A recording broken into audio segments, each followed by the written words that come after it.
fresh. A News 4 Tucson holiday tradition. Okay, who's the cheater? All next week.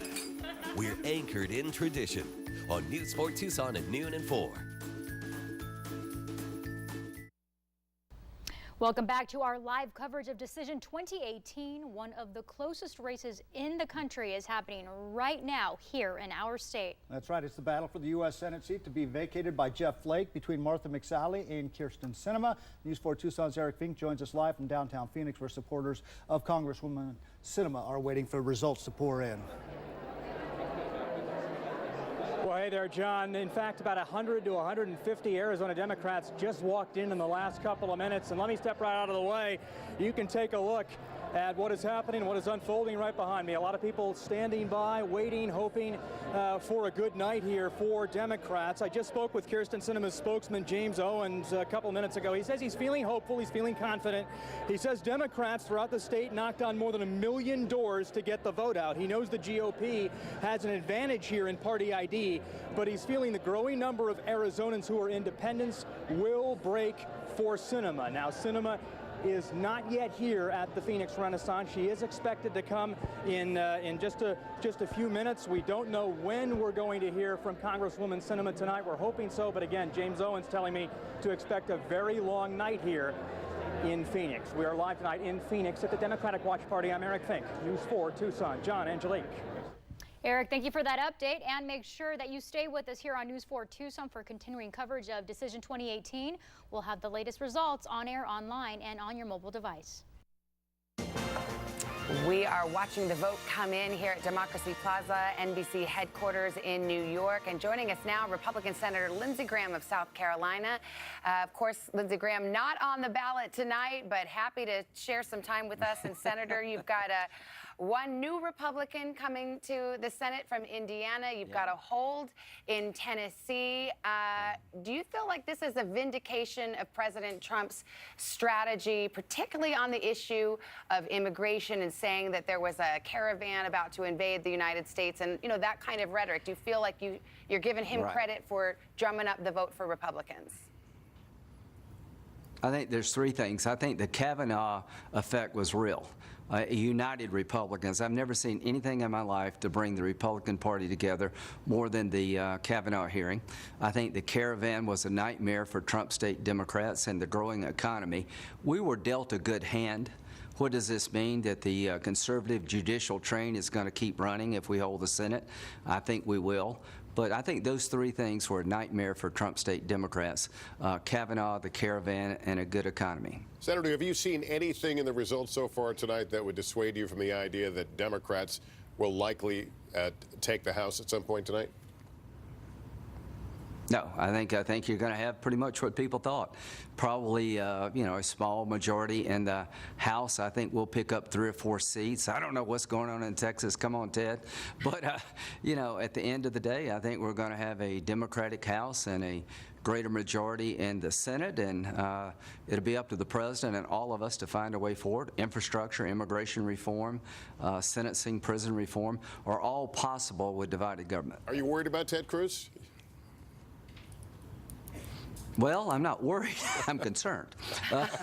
You know, O'Rourke's doing a hell of a job. I mean, you know, I thought the socialism thing is not working in Florida, but it's working in Texas. So yeah, go figure. What the hell do I know? I don't know if you can see. We just put the numbers up. It is too early to call, but yeah, it's too early. But socialism is bigger than Texas, and I thought it would be. Well, Senator, I got to ask you about Attorney General Jeff Sessions. A lot of folks think the president, who has made no secret of his displeasure with his own attorney general. A lot of people, and I put you in this category, basically said Sessions is likely gone after the midterms. Do you still believe that to be the case?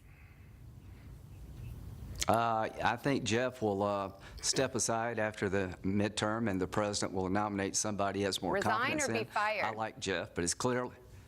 Well, we'll see. But, you know, every president deserves an attorney general they have confidence in. I like Jeff Sessions, but this is just not working. So if we hold the Senate, I think you'll probably see a new attorney general sometime next year. Hey, Senator Graham, Chuck Todd here. I'm just curious. You were Mr. Gang of Eight. Chuck. How you doing, sir? You were Mr. Gang of Eight back at a time when, and I believe that you still are. Yeah. But I'm curious Immigration now reform. on immigration reform. Do you think that things have gotten harder now to figure out this compromise on immigration? It looks to me Not that really. way when you see how polarized the public seems to be on the issue. Right. Well, let me tell you, 70% of the public believes that the DACA recipients should, it was executive overreach, but 70% of Republicans believe the DACA eligible recipients should be allowed to stay in the country because they got no place to go. 70% of the country wants better border security. That's a good place to start. You know, the one thing I can say, Chuck, you're smart about this. We were dealt a good hand in the Senate. I think we played it well. The Democrats were dealt a good hand in the House. Looks like they're going to win. The wall for DACA is a good place to start. To think that we can't solve problems with the House and the Senate being divided is a mistake. Can you talk the president into that deal? Yeah. I don't know, but I'll tell you this. The president will be on the ballot in 2020. I think he helped us a lot in the Senate, but we have to deliver. Prison reform and sentencing reform, I think, will get through both bodies. Immigration reform, a down payment on comprehensive reform, DACA and the wall, and an infrastructure bill. I think Democrats in the House would be receptive to that. But it's up to the president and all of us to work together. If they want to impeach him, it's not going to go very far. If they're willing to work with him and he says no, he'll have a problem. Well, Senator, it's always good to talk to you. We got to jump. But by the way, would you like to be Attorney General? If asked, would you serve? No. Thank you very much. We'll leave it there. Senator Lindsey Graham of South Carolina. Thanks for your time, Good sir. night. Appreciate it. You know, Savannah, I've been told pretty authoritatively that Jeff Sessions is going to quit before he is fired, that is in play, and also from people very close to the situation, there's going to be a wholesale shakeup. That's been certainly projected. We've seen that coming, and it's going to go beyond, beyond Jeff Sessions. We don't know what is going to happen with Jim Mattis. The Defense Secretary has certainly lost favor with the president. He is not in favor with John Bolton, the National Security Advisor. There's been a lot of poisoning of the well, if you will, from people inside the White House against Jim Mattis. Mattis is not one to quit, not one to walk away, but he's been really marginalized in that he was against. Well, a lot of people believe that he was against this border deployment and hasn't spoken up about it. But talk about Sessions for a moment, though. If you remove him from the equation, where do we go with the Mueller investigation? Well, that is a big question, because if without Sessions, then you do not have a recused Attorney General. You could have an acting Attorney General who would not be recused. That would mean Rod Rosenstein were no longer in charge of it. Exactly, and since they're holding the Senate, most likely they don't have to worry about confirmation. Net negative on the Mueller probe in the exit poll. People don't approve of it? More people disapprove than approve. Well, branding works. When you call someone something a witch hunt over and over again, Donald Trump may be the greatest marketer in history. Witch hunt, angry Democrats, and all Absolutely. I want to get layers. Steve Schmidt in here because a midterm shakeup certainly is something that's not unprecedented, and it's certainly a president's prerogative. What do you think will happen in terms of these potential moves out of the White House? Well, I think there's going to be a tremendous amount of turbulence in Washington. It's not going to be just in the White House. You're going to see an enormous amount of change in the White House amongst cabinet secretaries. We'll see the Mueller investigation roar back to life. It's been quiet as we've been in this final stage of the campaign. If Democrats take the House but underperform from an expectations perspective, there will be a revolution against Nancy Pelosi's reign amongst Democrats. And then what happened here tonight? There's going to be a lot of interpretations of it as the Democratic presidential primary begins at sunrise tomorrow. What is the lesson from this? Is it that the Democrats weren't progressive enough, or they were too progressive? There's three currents in the Democratic primary early days. There's a left current, there's a new current, there's an outside current. How does all of that shake out? So we're going to see turbulence in all of Washington, D.C., not just around the White House. By the way, I had a presidential candidate, potential one, say to me, and I'm not going to say their gender because I don't even want to give that part away. It said, if Andrew Gillum wins Florida, it's going to make me feel better about being able to run a progressive campaign for president. If Andrew Gillum does not win Florida against a very Trump-like candidate, then all of the potential donors go to Joe Biden in his And hi, guys, I just got a text from a Democratic member who said, we're now nervous we're not going to win the House. Member of Congress. Member of Congress. Interesting. Well, Chuck said it would be a long night. Let's look at some more results that are coming in right now. Let's, in fact, we're keeping a tab on some of these governor races. And we can tell you in Colorado, it looks like Jared Polis will be the winner. I think that's the first openly gay governor in Colorado, so he's a history maker. Here we have the Senate. The Dems would need to flip 3 if they wanted to wrest control back, but another way of saying that is that Republicans have picked up a seat tonight. Let us go to Texas's Senate race. So many people watching, so much money pouring into that state, and it's too early to call. Ted Cruz, the incumbent, Beto O'Rourke, something of a sensation, I think he raised the most money in Senate history as a candidate. And here's Florida's Senate race, also too close to call. We've been diving deep into Florida today. There's vote to be counted, not a lot left, but there is still vote to be counted. This is a big one here, Missouri Senate. Claire McCaskill really trying to hold on in a really tough fight. Right now, Josh Hawley ahead, but too close to call. In the Arizona Senate race, also too close to call. Kyrsten Sinema, Martha Mcsally. This is the Jeff Flake seat that's open. North Dakota Senate, too early. Heidi Heitkamp in another really, really tough fight to hang on. Too early to call in North Dakota. And we've been watching the House number so closely. As we know, 23 was the number to watch. The Democrats, it looks like they've picked up 5. That means they need 18 to make it to their 23. Chuck is over in our election center. What you got? Yes, I am. I got Casey Hunt here. All right, Casey, what do you got? Well, at this point, Republicans are saying that at the end of the night, or it's likely that we're going to say that, you know what, a lot of people still like President Trump. That is, for them, why this might be a better night for them than a lot of them expected. A lot of my Senate sources are also saying that the Kavanaugh effect was real. You saw Joe Manchin hold on in West Virginia. He was the only Democrat that voted. Single digits. In single digits, yep. But still, the state that went for Donald Trump more than any other state, and that's the one. They point to that, whereas, you know, Joe Donnelly losing in Indiana, of course, same thing there. And, you know, some Democrats actually starting to acknowledge maybe that tour that President Trump did in the final weeks actually worked, which, of course, was not necessarily the conventional thinking. Once again, and this is going to embolden President Trump, because a lot of people tell him, don't do that, don't do that. Don't touch the stove on immigration. It's going to mess up suburban voters. Well, he's touching the stove, guys. And He's the putting stove, his hands both right on it. And the stove didn't burn him. He's fine. All right. Interesting metaphor. NBC's Gabe Gutierrez is covering the Texas Senate race, and he's reporting from the headquarters of Republican Ted Cruz in Houston. Gabe.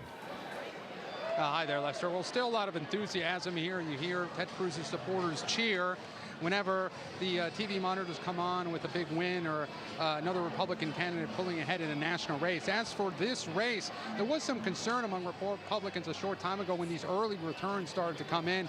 Beto O'Rourke doing a very strong showing in the Dallas suburbs, and those early vote totals. I spoke with someone from the Ted Cruz campaign who said that those early results obviously not as good as they would have liked, but that area trended liberal anyway. A state GOP source maintains that the Republicans are still cautiously optimistic here, and that Republicans tend to vote on election day, whereas Democrats tend to do early voting. So among Cruz's supporters, they feel that this race will begin to pull away, but right now it is still neck and neck in this deeply red state, Lester. All right, Gabe, thank you. Let's go to Garrett Haake. He's over at Beto O'Rourke's headquarters in El Paso, Texas. Big race down there. How are the O'Rourke folks feeling at this hour? The O'Rourke campaign has gone quiet on me, Savannah, speaking to, I think, exactly how tight this race has turned out to be. The atmosphere around me right now, though, is an absolute party. This event here is at the minor league baseball stadium. They have filled the stands with O'Rourke supporters who are starting to drink and celebrate, perhaps a little bit early, but they are feeling very, very hopeful here. And I can tell you, these results, if they hold up anything like what we're seeing right now, will have caught a lot of people by surprise. I had Republican sources apologize to me for getting sent on this assignment at the start of the week because they thought Ted Cruz was going to win by double digits and this would be a blowout. So some nervous folks there. As for the O'Rourke campaign, a source within the campaign told me earlier in the week they thought this was operating in a pretty narrow band, that their floor was probably 47% of the vote, their ceiling was probably 52. They are right in the mix of that, and just like in all these other places, we're looking at big cities, Houston, Harris County. More than 1 million votes are going to come from there. We don't know anything about them yet. And And the other 253 counties of Texas, so many small counties where the Cruz folks expect to run up the score to balance out those big cities. This one's going to be on a knife's edge, but I got to tell you, Texas Democrats, I think, are pretty excited to see where they are in this fight this late into election night, guys. Garrett, thanks very much. And I don't think O'Rourke ever led in the polls there, did he? He kept within... Maybe one toward the end? Boy, I don't remember a single poll that actually had him in the lead. He was single digits. Single digits the whole time. I could tell you that by the weekend, they sort of admitted that it had shrunk below 5 points. Who admitted? Ted The Cruz's Republican campaign, side yeah. had admitted that it had shrunk under 5 points. But after we saw the primary, the Texas primary, where Democrats surged, and yet we're still 500,000 votes fewer that participate in the Democratic primary than the Republican primary, you thought, boy, the numbers just aren't there to get over the top, but we'll see. Yeah, I mean, Beto look, O'Rourke's making it a race. a lot of us have underestimated him the whole way, but that was the whole point of his race. But it was, in many ways, a national race, and there were concerns as whether all that money, all that outside money would play in Texas. Well, except he raised it on his own, and he did try to keep it Texas. I mean, look, the National Democrats sort of stayed away out of, like, they figured what good were they going to do? It's expensive anyway, and he didn't need the money. I mean, he raised more money than I think any presidential candidate in history in a primary campaign other than people named Obama and Clinton. I mean, it's an astronomical amount of money that he raised for a U.S. Senate race. Who isn't personally wealthy? All right, we got to take a break right here. As we go to break, we want to show you our House meter. And right now, NBC News projecting an 80% chance that Democrats reach that magic number of 23 and take control of the United States House of Representatives. We're back after this.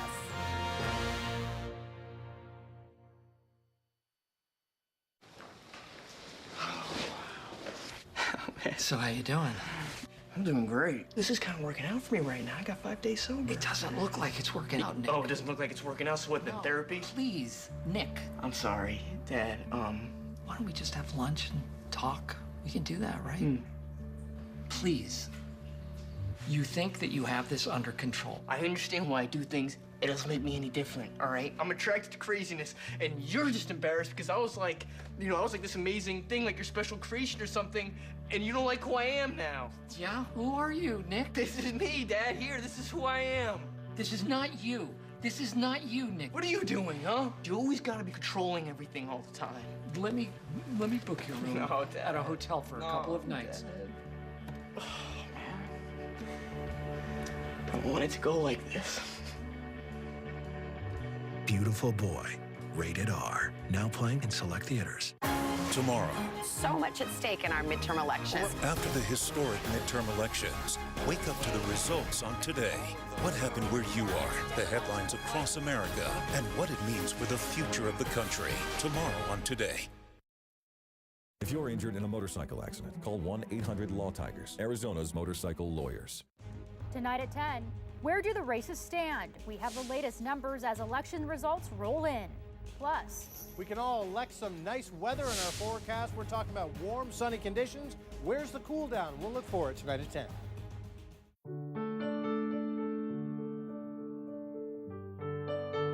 Across the country, we walk, carrying flowers that signify why we want to end Alzheimer's disease. But what if one day there was a white flower for Alzheimer's first survivor? What if there were millions of them? Join us for the Alzheimer's Association Walk to End Alzheimer's. Register today at alz.org/walk. It's here. It's there. It's everywhere. News 4 Tucson Skynet. Watch it live now at KVOA.com. Thanksgiving season is right around the corner. A perfect time to get your home holiday ready with Sam Levitt's Furniture's pre-Turkey Day doorbusters, up to 70% off. Everything is on sale, like this 7-piece dining set, just $388, and this all-leather sofa, just $698. Get free shipping, plus finance with no interest for up to 60 months. And stop by to register for your chance to win 3 rooms of furniture free. 'Tis the season to fill your home with friends and family and beautiful new furniture. It's the pre-Turkey Day doorbuster sale, now at Sam Levitt's. Welcome back. We're joined again by Tom Brokaw. Let's talk for a moment. The probability seems to be increasing that Democrats will take control of the House. The probability seems to be increasing that the Senate will stay in the hands of the Republicans. Tell us what divided government is going to look like and how different it'll look from what we've seen for the last 2 years. It's going to look ugly. You have all night. It's going to look ugly. And because, we are 2 years away from a presidential election, there's a lot of feeling that we need to get even with these guys on the Democratic side talking about the Republicans. Republicans are saying Democrats are totally out of sync with the country and its values and what they stand for. So it's going to be tough. And you've got to remember there are a couple of things that are going on. One is that there is a presidential election coming up in 2 years, and given the pace of campaigns these days, they start immediately. And people are going to be raising money and figuring it out and what to do. I think the Democrats have to figure out who they are at this point. The fact is that Donald Trump, campaigning the way he did, holding his message as securely as he did, has a crowd of people out there who will follow him over a cliff if necessary. But could you argue that he has already been campaigning, that these rallies we've watched over the last several weeks, while they are ostensibly on behalf of Republican candidates, he continually said it's about me? Well, his whole life is about him. I mean, that's how he won, and he's willing to risk that, and it was a big risk on his part. I'm going to make myself the issue here. And he did. And I've been out there in the West talking to people who believe in him, and there is no kind of give whatsoever. They think he's our guy, and he's helped by the economy at this point. So we are in for a divided time for the next couple of years at least. And then hovering over all this, as I said earlier, is the special prosecutor. We don't know what Robert Mueller is going to have to say. To your point, Tom, if there's a battle for the heart and soul of the Democratic Party now and who it is, does that battle essentially take place in the presidential primary? And what does that mean for its prospects of winning back the White House? Well, it means that there's going to be a lot of people who think they ought to be the next president of the United States on the Democratic side, and they will be divided along the many parts. Look, if Beto O'Rourke pulls this off tonight, we don't know whether he will or not, he'll automatically go to the top of a tier of some kind. It's Texas. He's been a very appealing guy, but there will be a lot of people. There has been no effort on the part of Nancy Pelosi or Chuck Schumer, for that matter, to pull the Democratic Party together at some retreat and saying, we got to get our act together here, folks, and we understand that we're a part of this. We've lost 3 elections in a row, and now it's time for us to step aside and have new leadership. They're not inclined to do that. They think that they can lead them to the promised land. But, Tom, let me tell you something here. If this is a narrow House majority for the Democrats, if they, say, pick up somewhere north of 23 but less than 35, I don't think it's a given she's Speaker. I think that changes the equation in the House for the very reason you just said. You're going to have the people that got there saying, hey, do we need to think about a different direction? Well, it also doesn't matter who wins. You and I are saying the races? same thing. Yeah. I mean, that's the point. Yeah. And in the Senate, you already have half a dozen people who think they should be president and are going to be candidates. So they're going to be all fighting amongst themselves. It's easier to keep track of who doesn't think they should be president. It's a smaller number.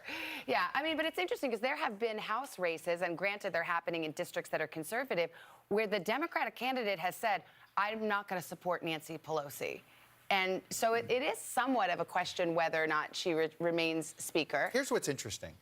Democrats had were pretty evenly divided about those that wanted to run to the left and those that wanted to run away from their party leaders. The Republicans, most of them ran with Trump. Very few of them ran away from him. Solid. Interestingly enough, the ones that ran away, they're losing right now, too. Yeah, and we'll hear that from him tomorrow. Yes, I promise you. Carlos Corbello, if he loses. The fact is, he took a big risk in how it is who he is. I mean, the whole world is about Donald Trump, but he put himself out there, and he went from rally to rally to rally, and we'll hear a lot about that tomorrow, and we are a Maybe country, tonight on Twitter. the next 2 years, but let me leave you with this, the old Brokaw line. In the next 2 years, UFO. The unforeseen will occur. We don't know what that is, but something will happen to disrupt this in one form or another for the Democrats or the Republicans. All right, we're going to take a break. We will be back with more of our election 2018 coverage on NBC after this.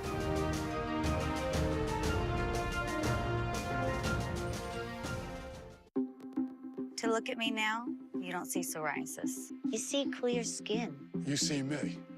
But if you saw me before Cosentyx, I was covered. It was awful. but I didn't give up. I kept fighting. I got clear skin with Cosentyx. 3 years and counting. Clear skin can last. See if Cosentix could make a difference for you. Cosentix is proven to help people with moderate to severe plaque psoriasis find clear skin that can last. Don't use if you're allergic to Cosentix. Before starting Cosentix, you should be checked for tuberculosis. An increased risk of infections and lowered ability to fight them may occur. Tell your doctor if you have an infection or symptoms, or if you've received a vaccine or plan to. If you have inflammatory bowel disease, tell your doctor if symptoms develop or worsen. Serious allergic reactions may occur. See me now. I'm still clear. How sexy are these elbows? Get clear skin that can last. Ask your dermatologist about Cosentix. How do you like your coffee?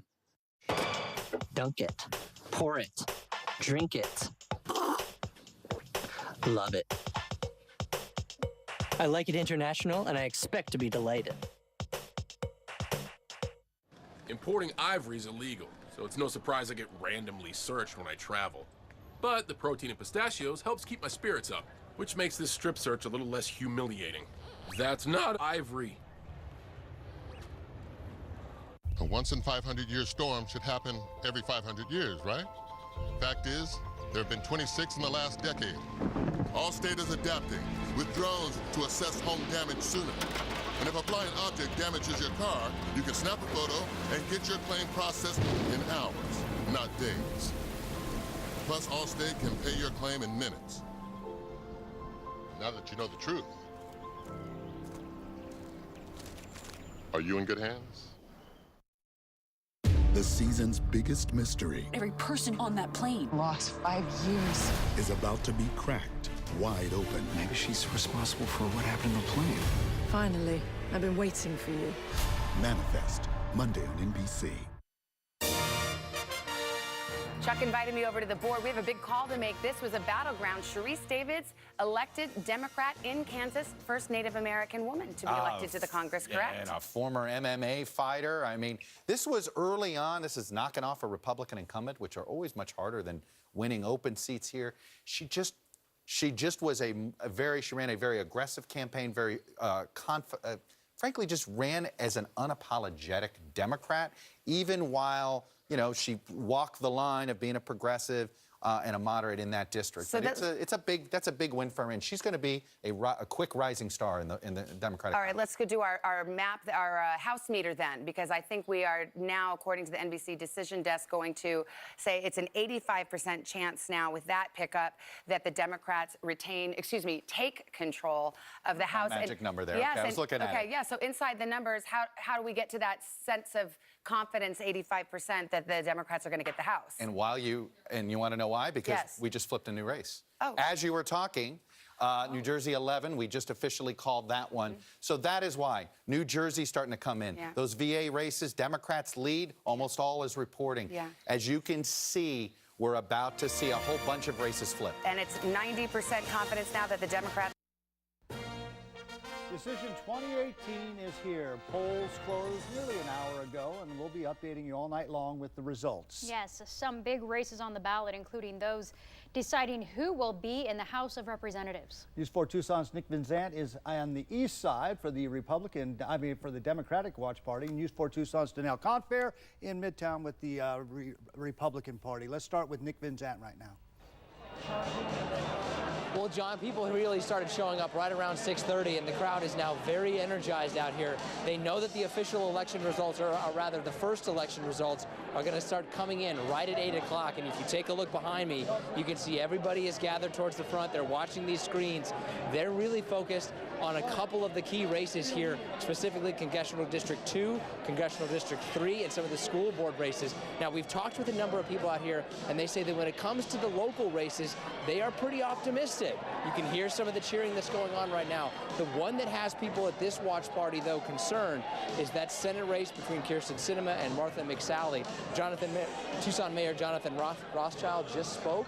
They are expecting to have Ann Kirkpatrick and also Raul Grijalva here later on tonight. We'll, of course, keep you updated. Back to you. All right, Nick, thank you. Our live coverage of Decision 2018 continues. Yes, it does. And when we come back, we'll head back to Tucson and check in with supporters of Liam Marquez Peterson and Nick Pearson. Stay with us. The birds and the boys have been going at it for generations.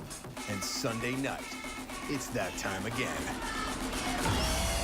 Cowboys, Eagles, all eyes on the next round. All eyes on Sunday Night Football. I'm Robert Grab of Grab in Durando, and I've been helping Tucson accident victims for over 30 years. Call Grab in Durando, 333-3333. The decision is in. The voters have spoken, so what happens now with our bad roads? Investigating for you. The Pothole Prop.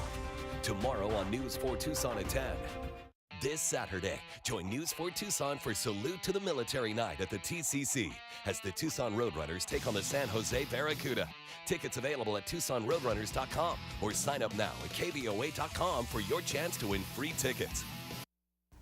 And welcome back to our live coverage of Decision 2018. We are covering a couple of races for those who will represent Southern Arizona in the House of Representatives. Yeah, it's the battle of Congressional District 2 between Ann Kirkpatrick and Leah Marquez Peterson, and District 3 between Raul Grijalva and Nick Pearson. News 4 Tucson's Danelle Comfair joins us now live from here in Tucson, where Republican supporters are waiting for the results to start coming in. Danelle.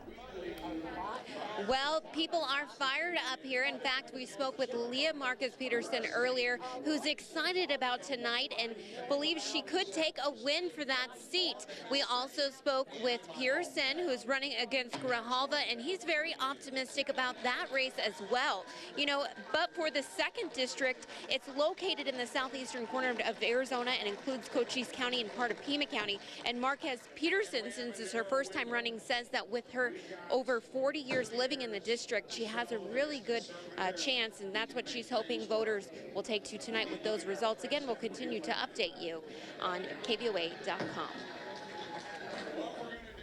Danelle, thank you, and make sure to stay with News 4 Tucson for continuing coverage of Decision 2018. We'll have the results of all the races on air, online, and on your mobile device.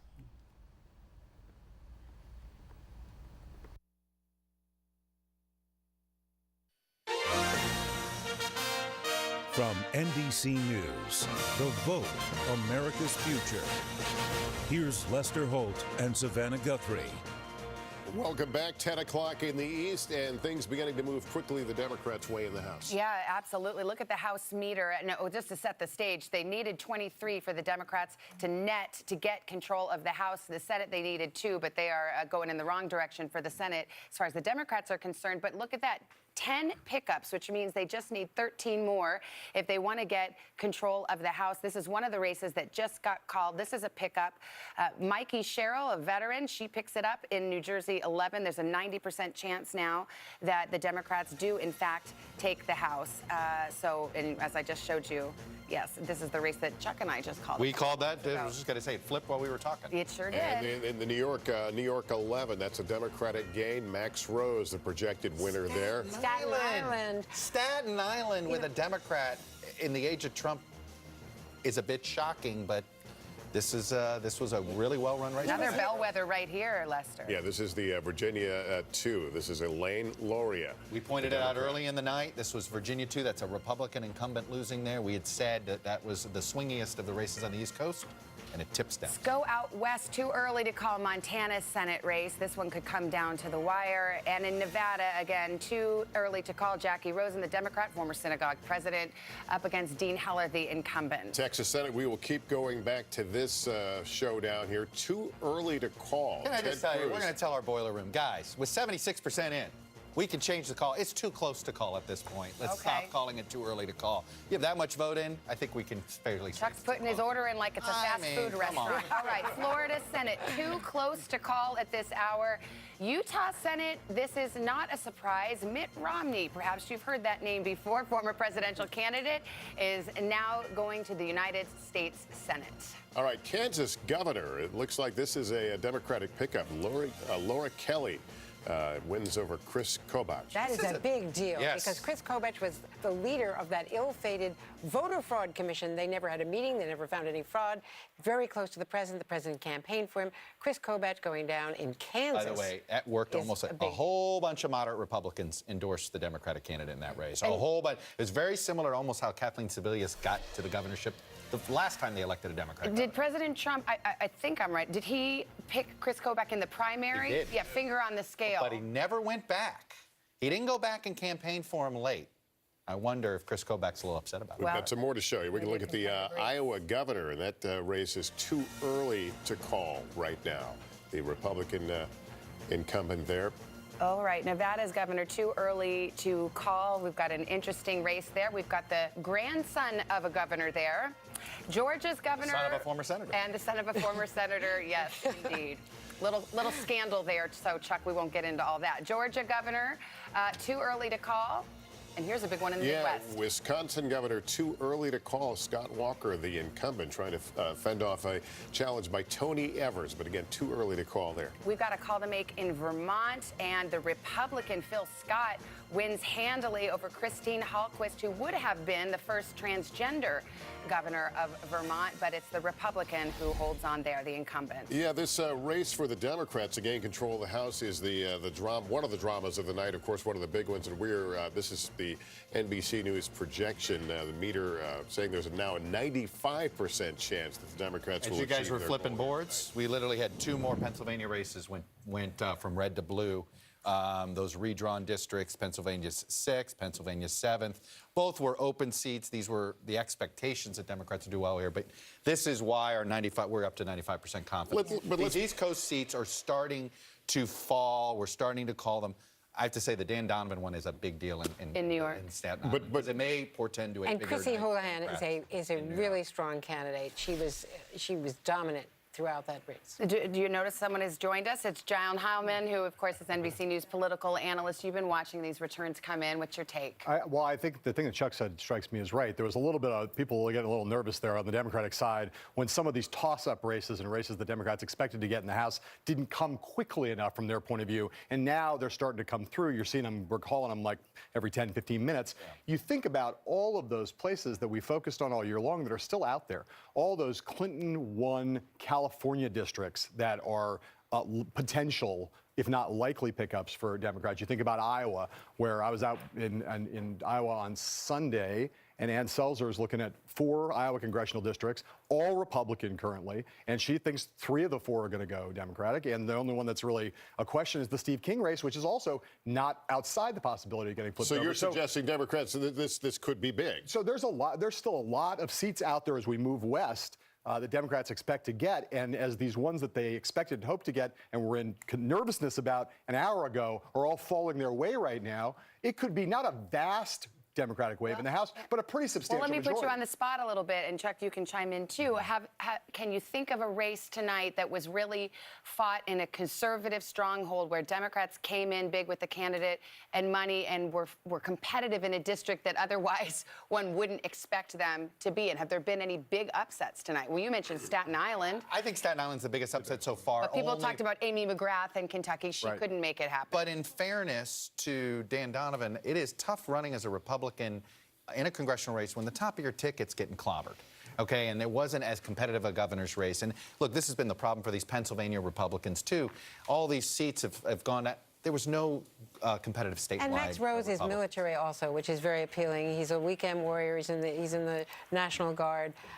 Tours of duties overseas. He's a very appealing guy. And one of the trends in the congressional races this year, so many military veterans, and not of any particular party. We've got some who are Democrats, some are Republicans, but won't it be great to have people who've served our country in uniform now in the United States Congress? Break it down, Chuck. Well, look, I mean, we need the Democrats need 12, right? Look, I can find you 12 on our battleground, just this list here that we're looking at where they lead. There's that Florida 26 race. All the votes are, looks like all but 1% of it, it's in. 3,000 vote lead for the Democrat. Georgia 7, the Democrats lead here with about half the votes. So there's 2 that we know of where the votes still being counted. Virginia 7. That's come on, guys. Let's go. Come on board. Hit me here. Oh, well, sometimes stuff's not working the way you hope to work. Kansas, the other one they were hitting there, Kansas 2, Paul Davis ran for governor the last time, came close. He's ahead there. You go to Maine 2, we got no numbers in from there. So Michigan 6 is one they were hoping for.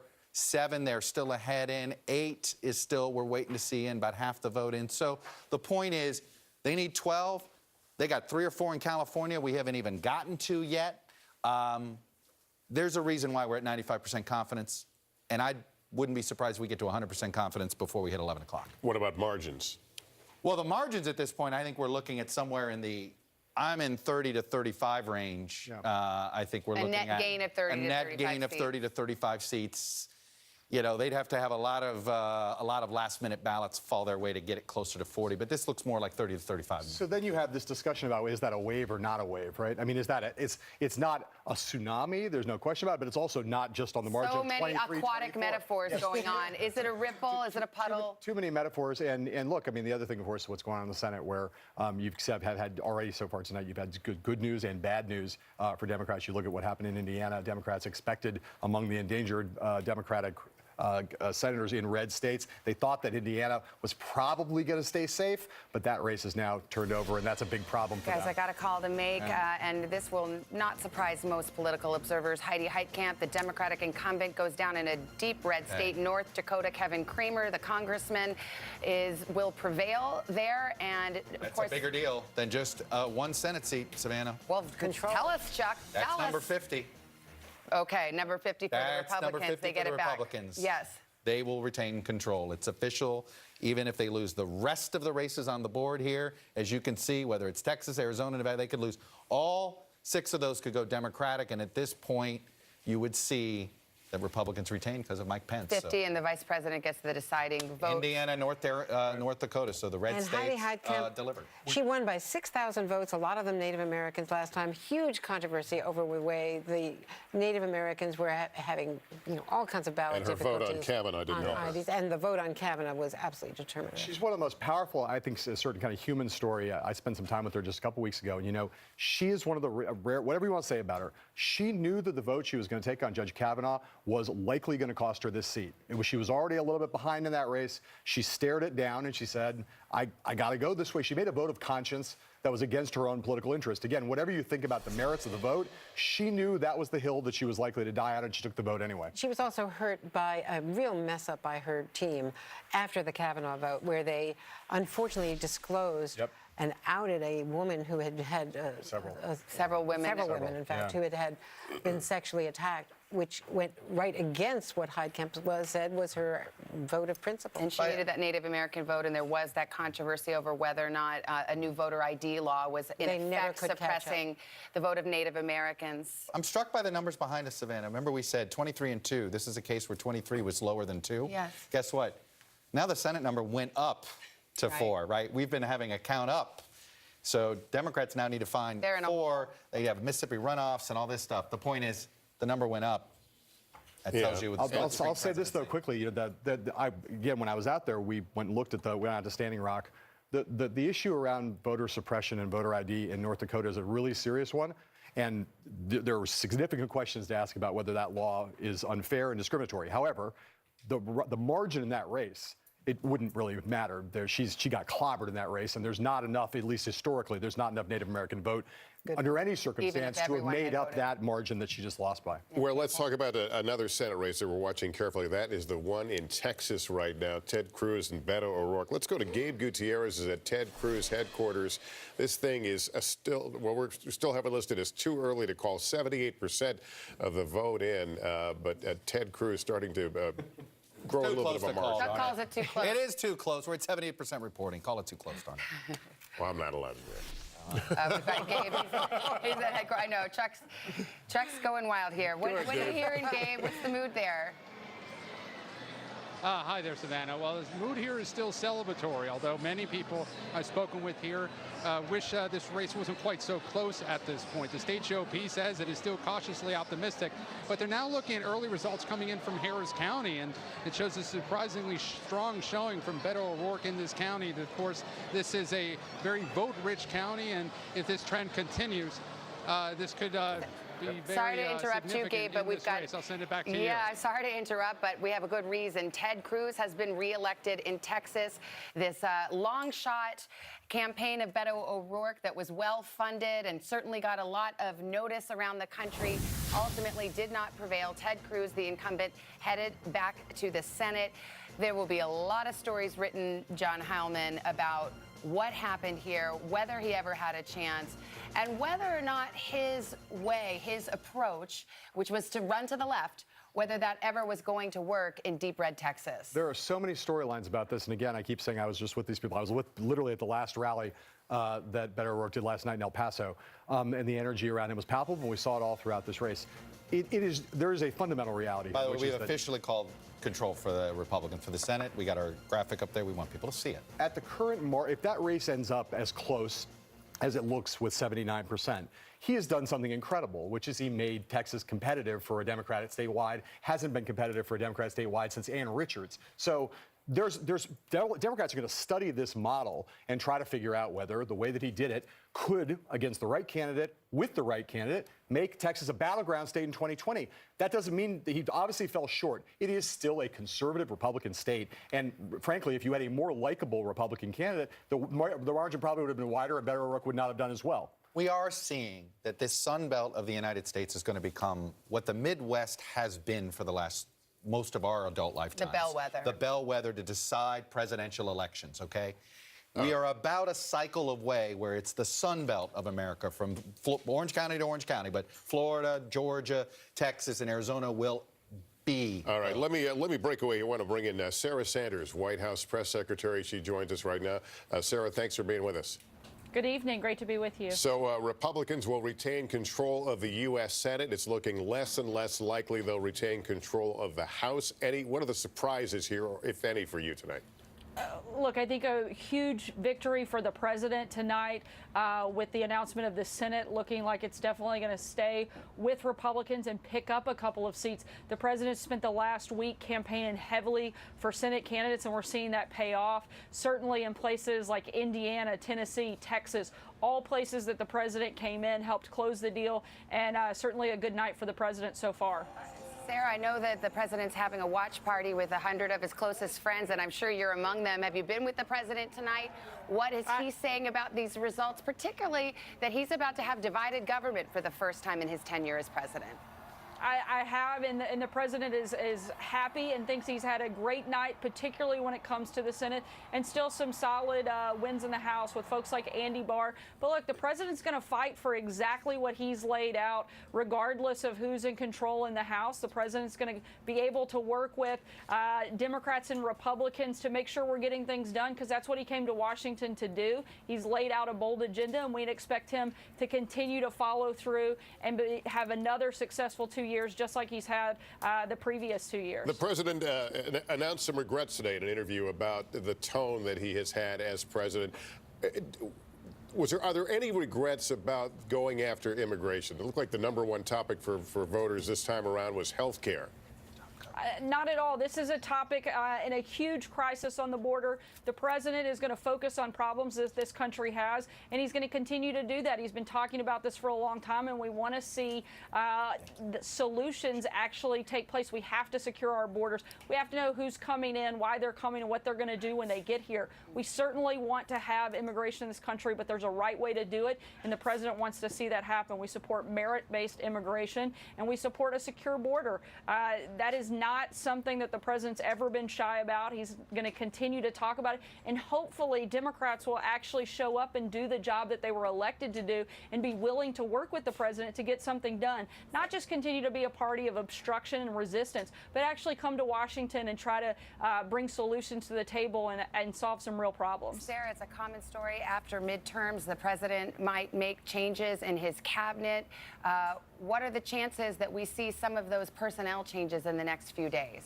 I'll leave those decisions to be by the president. I don't certainly have any announcements on that right now. We're focused on the night ahead of us. Again, a great night for the president with the Senate. I think that's a huge victory for him, and we're going to continue watching the other races throughout the evening. All right, Sarah Huckabee Sanders, good to see you. Thanks so much for spending time with us tonight. Thank you. You bet. Thanks so much. We will take a break here and be back with much more after this.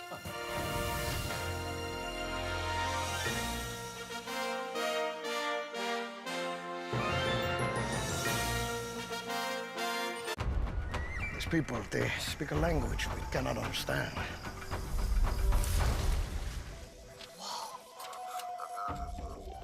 Deductible? Definitely speaking insurance. Additional interest on umbrella policy? Can you translate? Damage minimization of civil commotion. When insurance needs translating, get answers in plain English at progressiveanswers.com. He wants you to sign Karen's birthday card. It's a high honor. For years, I thought I was lactose intolerant. Turns out I was just sensitive to a protein commonly found in milk. Now with A2 milk, I can finally enjoy cereal again. It's totally natural, and having only the A2 protein makes all the difference. Cereals, smoothies, coffee, everything. My first latte in 12 years. A2 milk. Real milk that's easier on digestion. Love milk again. Before you open your eyes, the world has changed. We're going to start with these breaking developments. We seek understanding. Don't you get tired of always being strong? You have to forgive others. Welcome to all the possibilities today can bring. And welcome back to our continuing coverage of Decision 2018. Yeah, the polls closed just over an hour ago, and the results are now just starting to trickle in. So let's take a look. This is one of the biggest races in the country right now.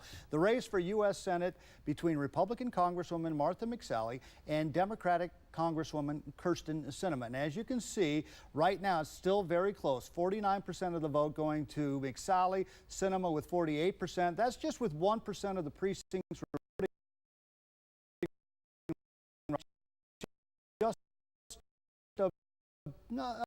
a slight lead for Mcsally at this time. And on to the race for Arizona governor between the incumbent Republican Doug Ducey and challenger Democrat David Garcia. You can see right now Ducey in the lead with 78%. We have Garcia at 21% at this time. In the battle for U.S. Representative in District 2, former Congresswoman Democrat Ann Kirkpatrick facing off against a Republican newcomer, Leah Marquez Peterson, former chairman of the Tucson Hispanic Chamber of Commerce. Right now, we're not getting any numbers, no precincts reporting on this one, but we will keep you up to date as soon as those numbers start to trickle in that race. And meanwhile, we have the congressional district number 3 with the incumbent Democrat Raul Grijalva, who is taking on Republican Nicholas Peterson. Obviously, we see here that Grijalva is leading by 51%. Of course, keep it right here. We'll have the latest. 10:20 in the East, and here is the call we just made. Senator Ted Cruz has been reelected in Texas, and with that victory, it is official. Republicans appear to add to their numbers. Hunt, she covers Capitol Hill for us. So the Senate's battlegrounds were red states. They were Trump states. The president was out there hard. He was all in with these states, and it appears to have paid off. He was, and there was a lot of hand-wringing and concern among both Republicans and condemnation from Democrats heading into this, but that has really turned out that the president and his voters to the polls, people still like him out there. That I'm both Republicans and Democratic sources at this hour. And to a certain extent, this is what this map should have looked like. This was a very, very difficult map for Democrats.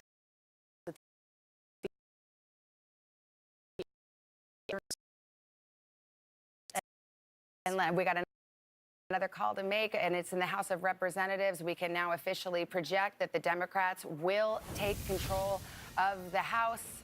As we said at the start of the night, they needed to pick up 23 seats to get over 218. They've done it. Right now, we're told they are at 229, Chuck. So now it's a matter of measuring their margin of victory. There's no doubt, but let's just take a second here to realize 4th straight midterm election where at least one chamber has flipped. That has not happened in this country since the 30s and 40s. And what was that? Depression, World War II, massive changes. You had a new generation coming in, all of these things. We are in the middle of one of the things that I think we have to accept is we're in the middle of this massive political realignment, and we're trying to figure this stuff out every 2 years. Things are in the middle of shifting, which is why we've had this volatility. I mean, Republicans had held the House for 8 years. They had, but if you look at it, every 4 years in the midterm so far, starting in 06, there has been a flip of the House or the Senate or both. 06, 10, 14, and now 18. That is major volatility in American politics. You're seeing a lot of women. A lot of these flipped races for Democrats were women. Some of the women candidates, they had this very big field, military backgrounds, younger. This is a new generation coming into the House. And it is being done through the suburbs. This is being done. This is not them winning red states. This is not a red districts. This is them winning Clinton districts. So what's the message? The House terrain was much more favorable for Democrats. What's the message for Democrats then? Run far to the left or run as centrist? I mean, that's very mixed. Very where you mixed. run. It depends very much where you run. I do think there has been, it's very clear there is a push for authenticity. Voters want candidates who are authentic. And I think for Democrats, that does often mean on the progressive side. But let's also not lose sight. I mean, we're very obviously into the vote counts and just by how many Democrats are going to control the House. The fact that we have called control of the House hands power to Democrats in Washington in a way that is going to define the next 2 years of covering the Trump presidency. Walk us through the practicalities of Democrats now.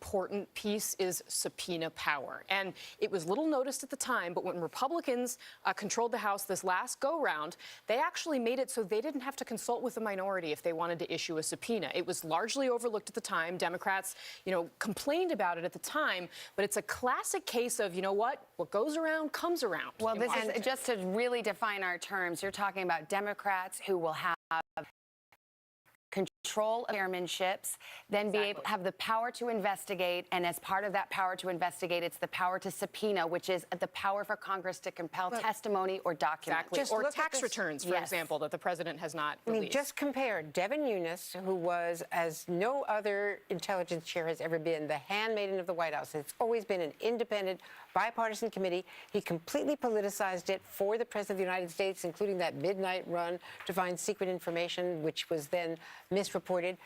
Now he would get replaced by Adam Schiff, a former prosecutor and someone who has been leading the charge against Donald Trump. So that is the strongest comparison. Casey. Also, Elijah Cummings replaces Trey Gowdy on House oversight. Does Nancy Pelosi have the votes? I mean, I think that's the question of the moment. Is Nancy Pelosi going to be Speaker? Does she have the votes? There is no alternative to Nancy Pelosi as the Speaker right now. And whether or not she has a major problem on the floor of the House, we don't know the answer to that question yet, Chuck. We need to see the rest of these results. The general consensus has been among my sources that if this majority is less than 10, then she, as in they have a margin that's less than 10, then yeah, she could potentially have a problem. But there is a sense, and Nancy Pelosi's people have been working very hard behind the scenes to try and make sure that this path was going to be smooth. They think that there is a far lower number of hardcore anti-Pelosi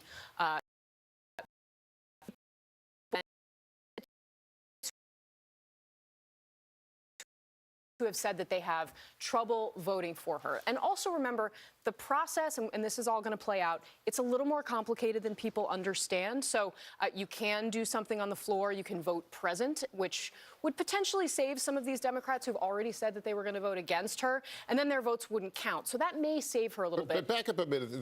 The idea there's no one else out there. Yeah. It means there's no one that anyone could coalesce around, or? There's nobody that anyone could coalesce around. There's nobody that actually knows how to do the job of Speaker. So to take you back to one of the upsets this year, when Joe Crowley lost that primary election to Ocasio-Cortez, he was somebody, he's 20 plus years younger than Nancy Pelosi, but he had spent time in leadership. He understood what it took. There's nobody else that has the knowledge right now to undertake the job. We've got to take a break. We'll be back. This has been a big hour. We'll continue to be. We'll continue our coverage of the 2018 election on NBC after this. The headline of the hour then.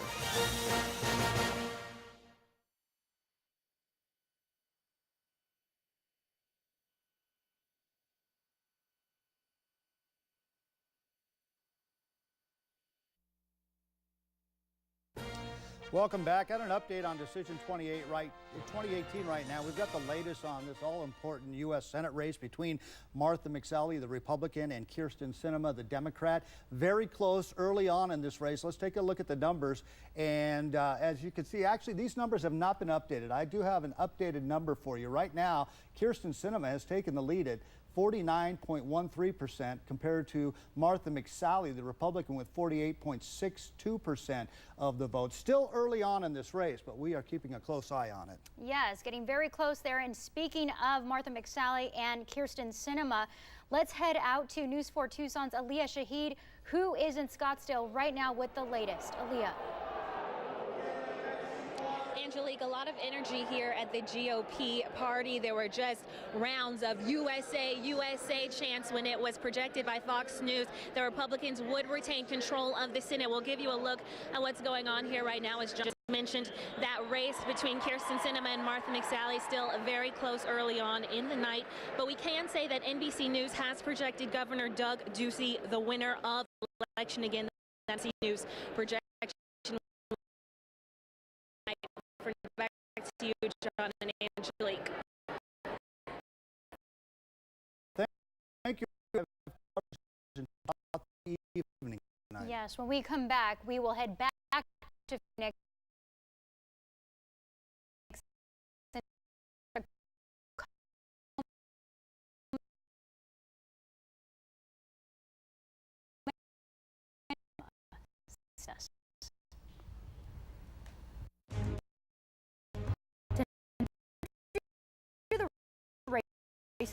Numbers as election results roll plus. We can all elect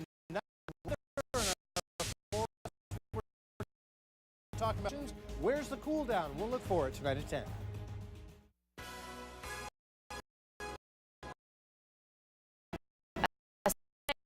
Plenty of propositions on the Decision 2018 ballot. And we'll have all your election results tomorrow from 5 to 7 a.m. on Tucson Today. Thanksgiving season is right around the corner. A perfect time to get your home holiday ready with Sam Levitt's Furniture's pre-Turkey Day doorbusters.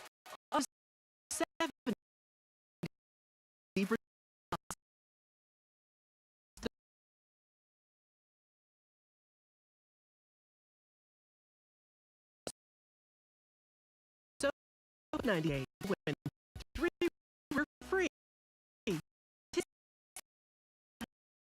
Home with beautiful new furniture. It's the pre-Turkey Day doorbuster sale now at Sam Levitt's. And welcome back to our live coverage of Decision 2018. We have the latest on the Senate race between Martha Mcsally and Kyrsten Sinema. Yeah, very close early on in this race. And News 4 Tucson's Eric Fink joins us live from downtown Phoenix, where supporters of Congresswoman Sinema are gathering. Eric, how's the mood out there? Well, hey there, John. Just about 5 seconds ago, we heard a bunch of boos as CNN, that's what's on right behind us, projected that Ted Cruz would hang on to his Senate seat in Texas. But about 5 minutes before you came to us, CNN also flashed some early returns from our Senate race showing about 40,000 votes with 50% in, and this room just erupted. They are really hoping, the Sinema campaign, that their get out the vote operation will pay off tonight. They also want to see that uptick in younger voters come out to show up. Of course, very early in this night with the Senate race, and we'll continue to keep you posted as the night continues. Live in Phoenix at the Democratic Watch Party, I'm Eric Fink, News 4 Tucson. Thank you, Eric, and make sure to stay with News 4 Tucson on air, online, and on your mobile device for the latest updates. We have an important update on one of the most closely watched races in the country, the race to be governor of Georgia.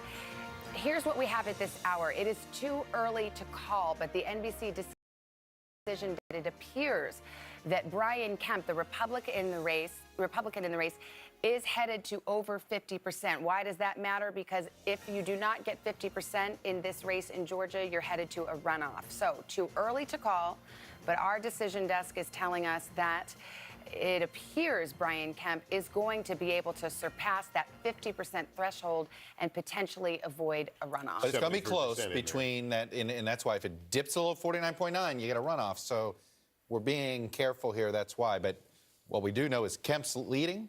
Kemp's ahead. The question is he going to get over 50? And we think he's going to. But think of the star power that was put into that race. Oprah coming out in favor of Abrams, other celebrities. President Trump went down there. Is this in many ways a referendum on celebrity support? No, I don't, but I think it is fair to say we're going to look at, a lot of people are going to look at Florida, Georgia. Brian Kemp and Ron DeSantis. President Trump weighed in both primaries. He got involved in both primaries and pulled them both across the finish line. Yeah. And they're both going to eke out against proud, progressive, African-American Democrats. And I was reminded that Obama also went down on behalf of And Abrams. So, look, it is interesting that they were very much sort of Trump-like Republicans, not necessarily suburban Republicans, Chamber of Commerce Republicans, more Trump-like Republicans. And Stacey Abrams and Andrew Gillum come up short. Well, both of those governor races, you have the right of the party and the left of the party. But the message that's going to send to Democratic presidential candidates and major Democratic donors about what works and what doesn't, if you know, to get to the presidency, you got to win Florida. So it's just going to have an impact on how Democrats think about running for president when that race starts tomorrow. Bottom of the hour, we want to get to the big bottom of the hour, the two big stories of the night. The House will now be in the control of Democrats. The question is by how many? But in the last few minutes, they crossed that threshold. They have the 23 necessary to take control of the House of Representatives. At the same time, Republicans have okay, we're looking at the House estimate here, right, of how many seats we'll end up with. And Senate control will be retained by the Republicans. All right, so now we're talking about, Chuck, Democrats taking back control of the House. And I guess the big question is, by what margin? I think there is right. Left to count. And look, and not only that, though, but there's another magic number I want to tell you about in the Senate here a little bit.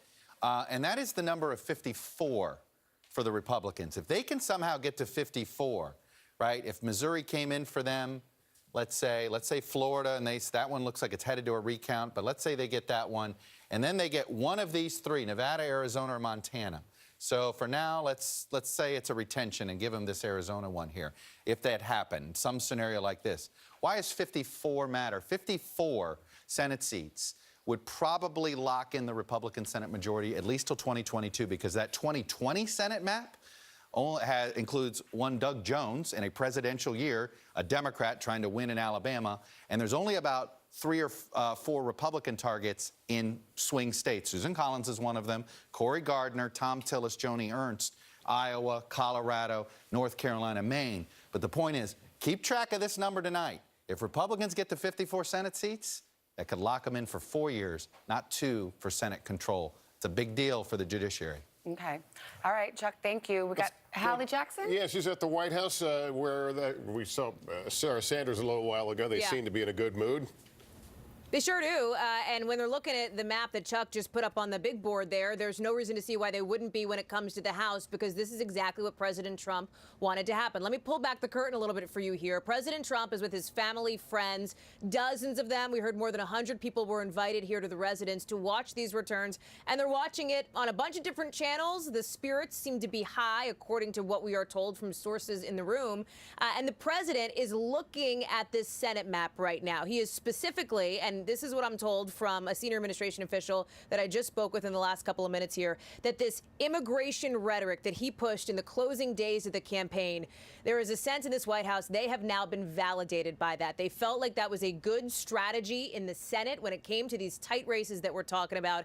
It was a bet, and right now the sense is that bet has paid off. They're also looking at the House, and yes, Democrats control the House, but there's still a question of by how much, and right now the thought, at least from the president's allies, is that it's not as bad as it could have been, right? At least at this moment in time, it is not going to be that blue wave landslide that some Democrats had been hoping for. So what does the president do from here? What does his agenda look like moving forward here? Number one, let's talk about Nancy Pelosi. You just had that conversation with Chuck about whether or not Nancy Pelosi becomes the speaker. I just asked, actually, Press Secretary Sarah Sanders, is the president going to call Nancy Pelosi tonight, tomorrow, this week? And she said, why would he call her when some Democrats don't even want her to become Speaker of the House?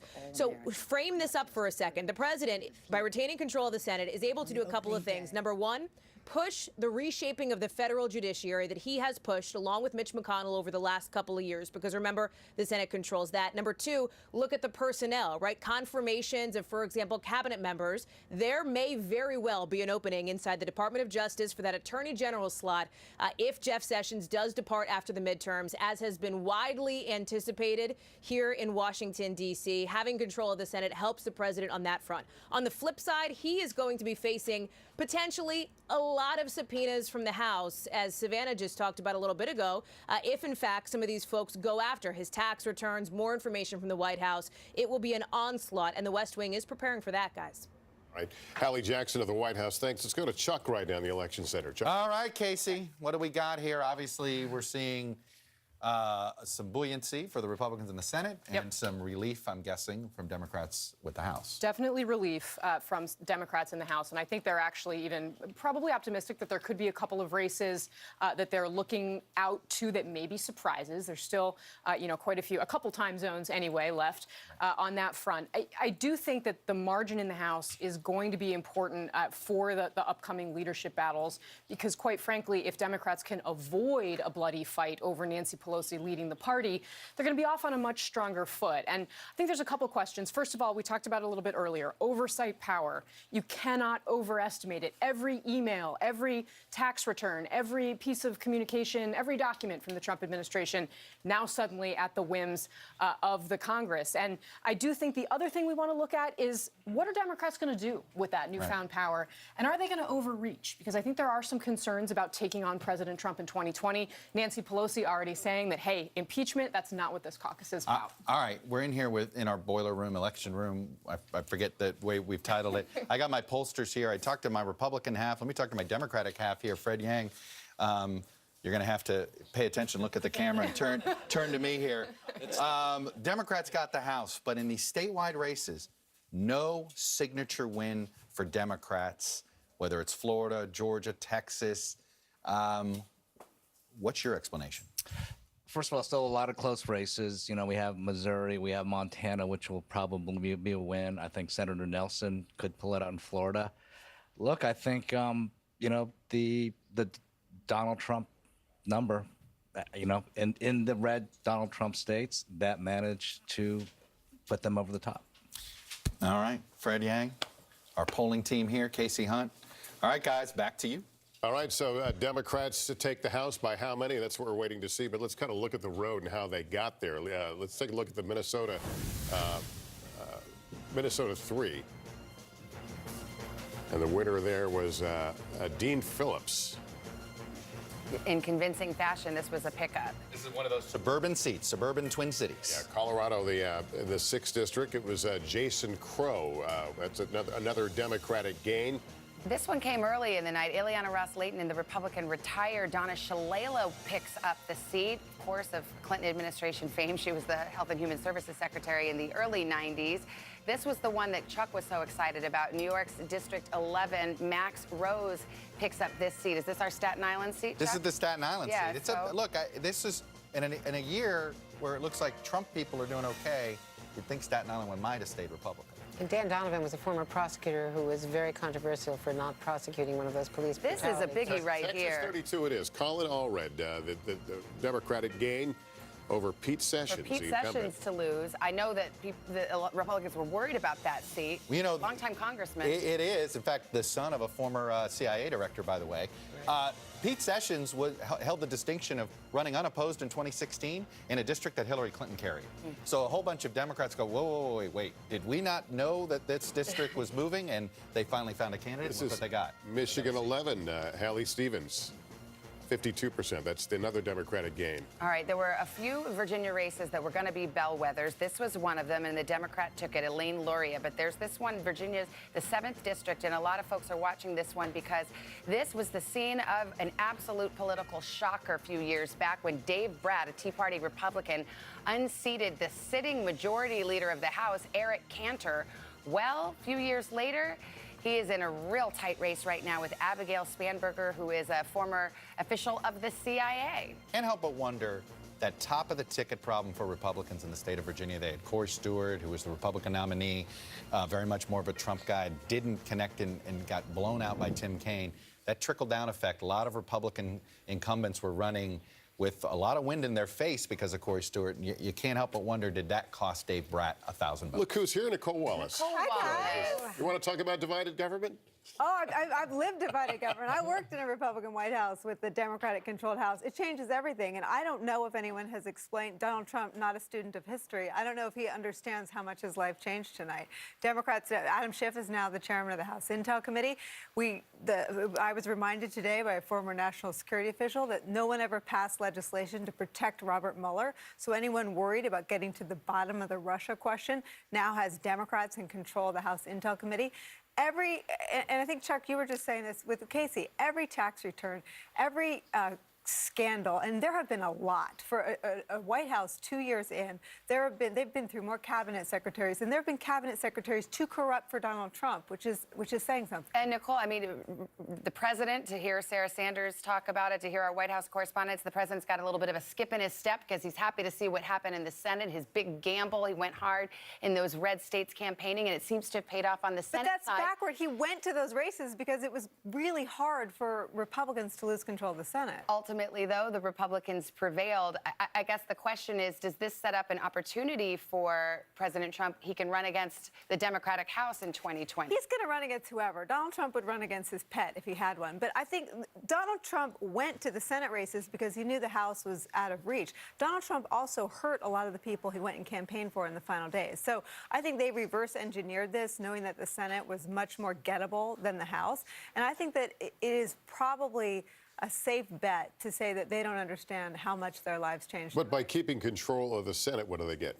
Well, they get, and Donald Trump's legal folks would say this out loud, not on camera and maybe not to their name in newspaper stories, but they avoid impeachment should the House, they avoid conviction should the House ultimately impeach Donald Trump. Do you think the House would move to impeachment? Nancy Pelosi has been saying it is way too soon, trying to stem the tide of some Democrats who certainly have that fervor. She saw what happened to Newt Gingrich. I don't think that's their priority, though. No. I mean, I think there are more urgent national security and ethical questions that need to be answered. I think they'll move quickly to sort of pick up where the Republicans shut down the House Intel Committee investigation into Russian meddling. I think they'll get to the country's business before they settle some sort of probably internal debate and political debate about impeachment. But the message that he is taking from this, that he will take from it, and it was very clear in what Sarah Sanders said, is, why should she, as Hallie Jackson was reporting, why should he call Nancy Pelosi? We're not going to get back to Chuck and Nancy talking about a solution for the Dreamers. He does not feel that he needs to, at least right now, tonight, he doesn't feel he needs to negotiate with the Democratic House. He'd rather run against them. But that's more about him. He didn't call the people that received pipe bombs either. Let me just interrupt here. We have a call apparently in the Ohio governor's race. And Mike DeWine, the Republican, is the projected winner of the Ohio governor's race. This was, first of all, presidential battleground, and the Republicans hang on to the seat. John Kasich was term limited. We'll see if he runs again for Democrats president. really wanted they wanted this. Richard Corday, remember, the Consumer Financial Protection Board, that new agency that Barack Obama had, and it was sort of created by Elizabeth Warren originally, or conceptualized by her. He followed her there. He was the guy, and then they endorsed him for governor. He was early on. I mean, this was a Democratic project from the get-go. Good old Mike DeWine. I former started, Attorney General, former Senator. I started covering campaign politics in 1992, and Mike DeWine was running for the United States Senate. Mike DeWine became, I believe, a United States Senator in '94.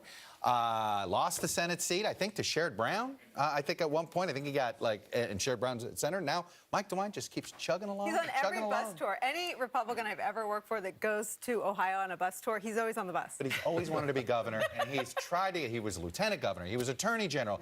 Always wanted to be governor.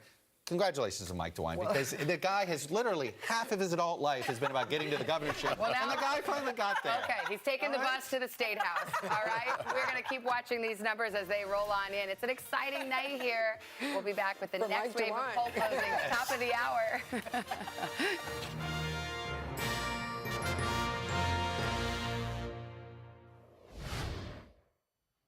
This Thursday, It's time. meet the most dangerous girl in the world. He won't hurt you again. Claire Foy is explosive. The Girl in the Spider's Web. Rated R. Around here, nobody ever does it. Really? I didn't do it. So when I heard they added Ultra Oxy to the cleaning power of Tide, it was just what we needed. So now we can undo all the tough stains nobody did. Dad, I didn't do it. It's gotta be Tide. How do you like your coffee? Some people think I'm a little crazy because I love pumpkin pie spice so much.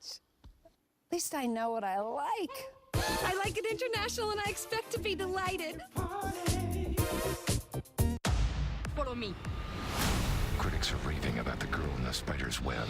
It's a gripping, visually impressive thriller. 4 stars. Someone set me up. Claire Foy is explosive.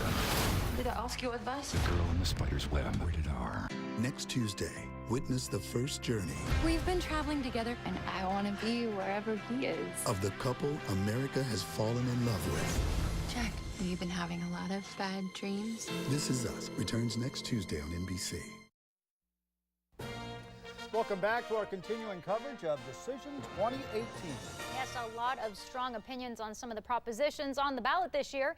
News 4 Tucson's Priscilla Casper has the latest results. John, Angelique, there are 5 state prompts on the ballot. Now, Prop 125 would allow the state to adjust certain benefits in the corrections officers and elected officials' retirement systems to alleviate pension underfunding. Well, right now you can see yes is leading by far with 53%. We're going to go to Prop 126. This would prohibit newer increased taxes on services that were not already in effect by December 31st of 2017. You can see currently, yes, leading by a majority with 768,000 votes. Now, Prop 127 would require utility companies to use 50% of renewable energy by 2030. Right now, you can see a big margin voting no for this with 829,000 votes. Now, Prop 305 would expand eligibility for education empowerment scholarships account. Again, you can see a lot of these very big no, 68% leading yes with 32%. And Prop 306 has to do with clean elections. And currently you can see yes in the lead with 56% versus no, 44%. John, Angelique. All right, Priscilla, thank you for that. We will keep you up to date on all these results throughout the evening.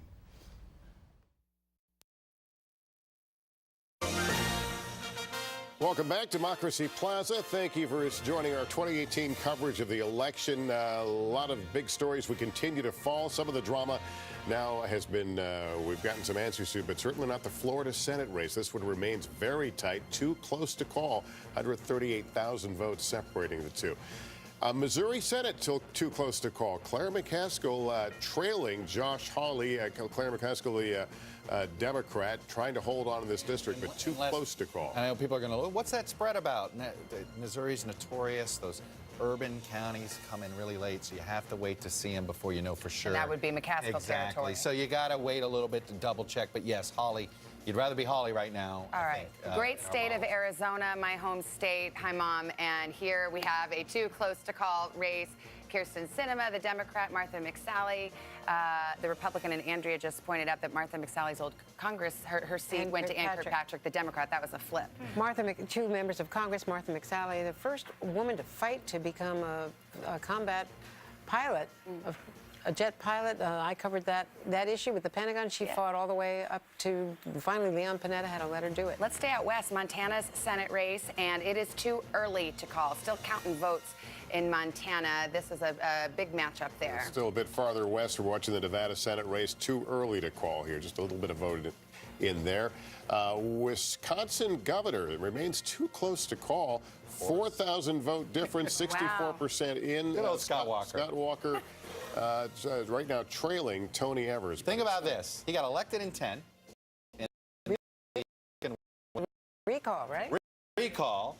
Reelected in 14, so it's his 4th statewide campaign in 12 years. The guy knows how to run statewide, but it did seem like that this is going to be his toughest hill yet to climb. Well, everyone says don't underestimate Scott Walker's organizational skills because he's seen a thing or two. All right, Florida governor still too close to call. Definitely one of the marquee races for the night. 99% of the vote in, but there's that 1% that might make the difference.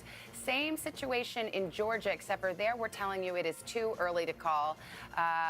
We were watching this earlier, and remember we said that our decision desk thought apparently Brian Kemp would exceed the 50% threshold and not have to go to a runoff. Kemp's number is creeping down. It's been creeping down as vote comes in. The question, and basically a lot of the vote that is late coming in is likely going to lean Abrams. The question is, does it creep down enough below the 50 or not by the time all of it comes in? That's going to be a very, very close I guess that's why they call it too early to call. And we're waiting 11 p.m. Eastern poll closings, just about 9 minutes.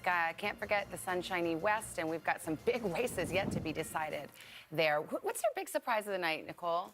You know, I think that we were so caught up in the human stories. The Beto candidacy was so exciting. I worked for a lot of Texas Republicans, and you don't see Democrats come that close. And I think, you know, it's surprising to see how close he got. I think the races that we haven't called yet remain some of the more exciting ones, but I think they've obscured the big headline, which is that, as you said when I sat down, we have divided government now. Everything changes. Tomorrow will be the first day of the Trump presidency where another party controls one branch of government. And with Republicans refusing to do any semblance of oversight or any semblance of trying to be any sort of an honest broker with disputes with the Justice Department, FBI, it will be a remarkable change in Washington. I think what frustrates a lot of people is they watch one particular party in power do things that they complain and complain and complain about, and when you get your shot, do you follow the same playbook, the idea of payback?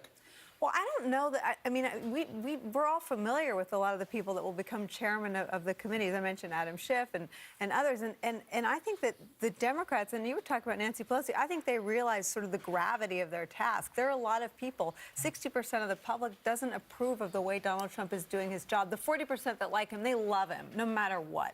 But I think for the 60% of Americans who are uncomfortable with the president, it's very comforting that Democrats now have subpoena power and oversight power. But the big... Yes, what are the big stories? Look, the Republican Party is Donald Trump's party.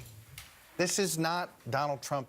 Okay, he may have been hijacking a party, a political party back in 2016 and sort of borrowing it but he has remade it.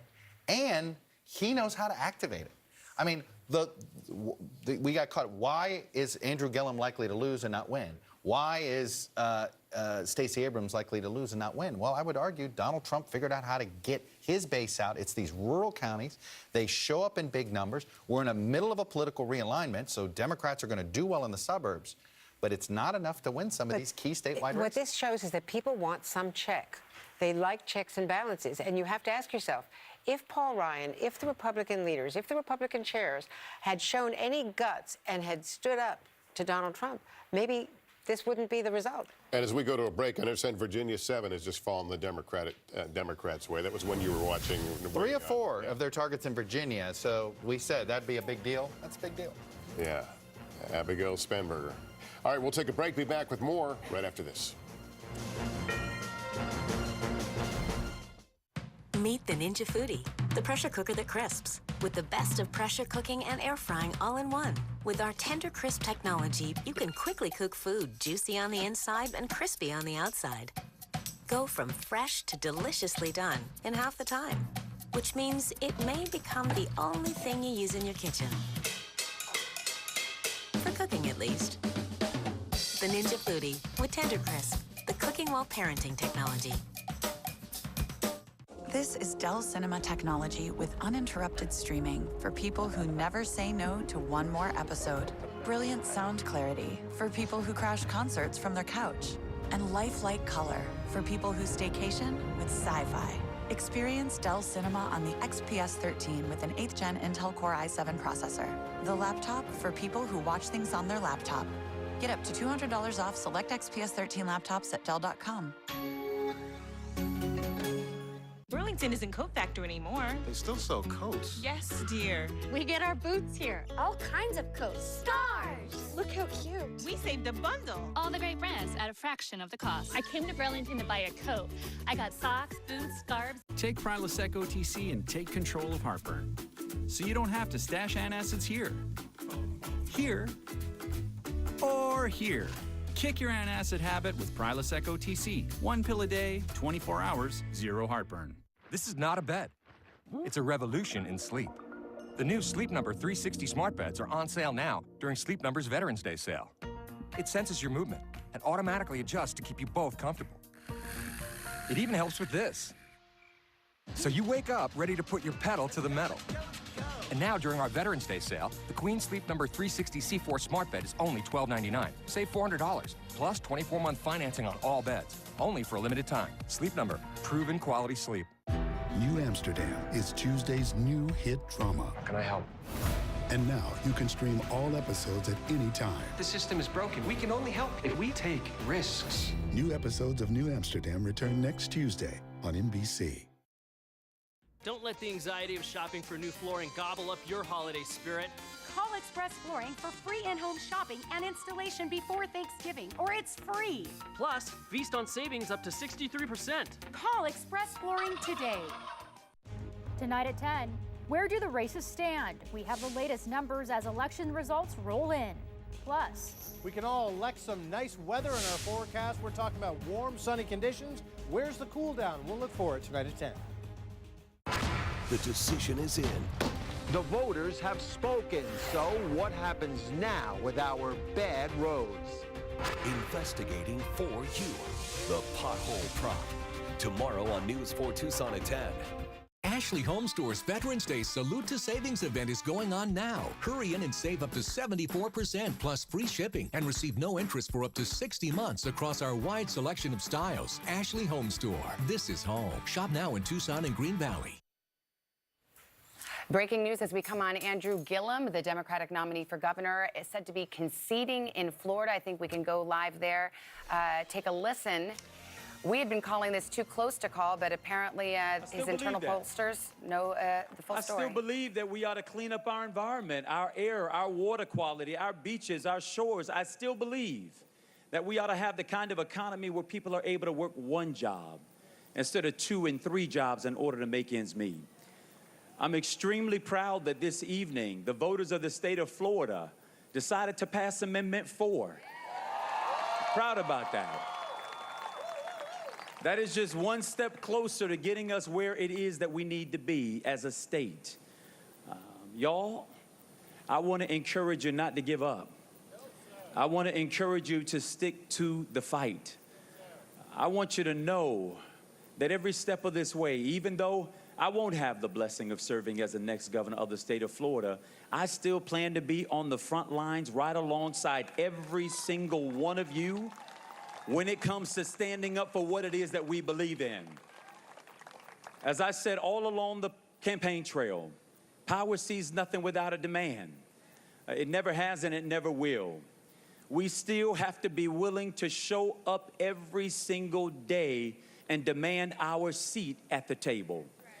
We got to be willing, inside of elections and outside of elections, to say that our voices still matter, that we still have relevance. I still believe and I still trust the voters. We may not have all shown up in the way that we thought and hoped that we would, but I still believe that there are still more of us who believe in what is common and what is decent and what is right. And I believe in the long run, good always wins out over evil. I still believe that. Many of you all along the trail heard me talk rather repeatedly about my grandmother. Someone pointed out that she was the real winner of the governor's race. Andrew Gillum, the Democratic candidate for governor in Florida, conceding. We have it as too close to call, but clearly they see otherwise. Ron DeSantis apparently will go on to be governor in Florida. We will continue our coverage, top of the hour.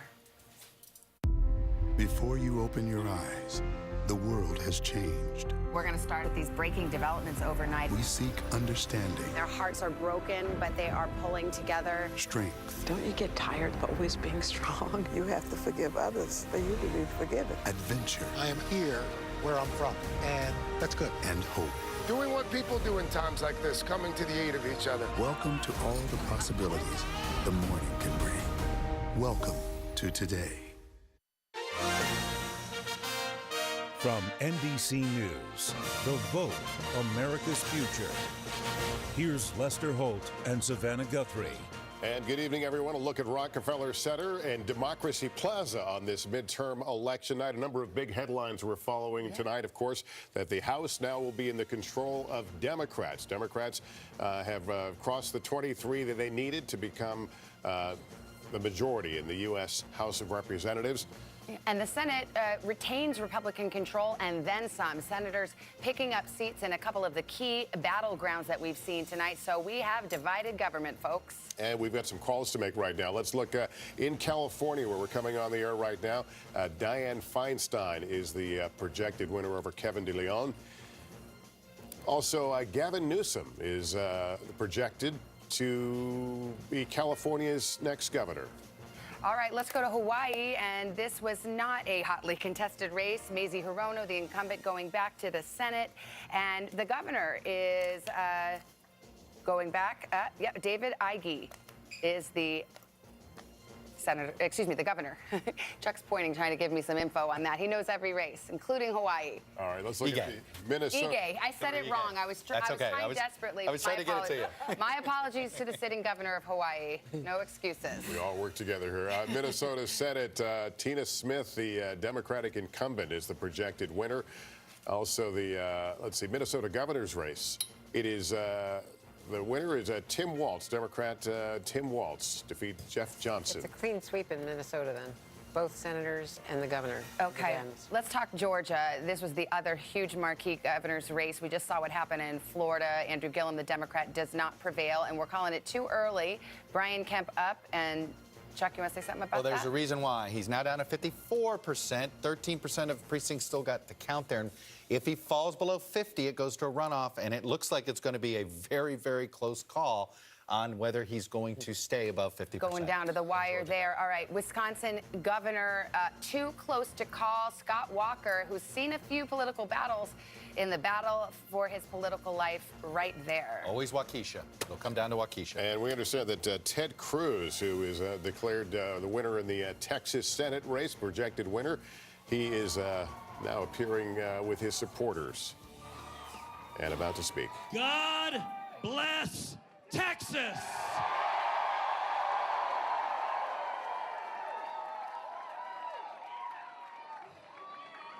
Tonight is a victory for the people of Texas.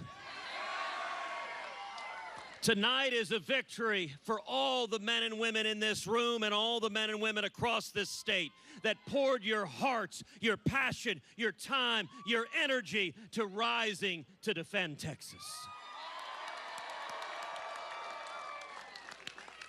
To every one of you, Heidi and I and the girls, we say thank you. Thank you.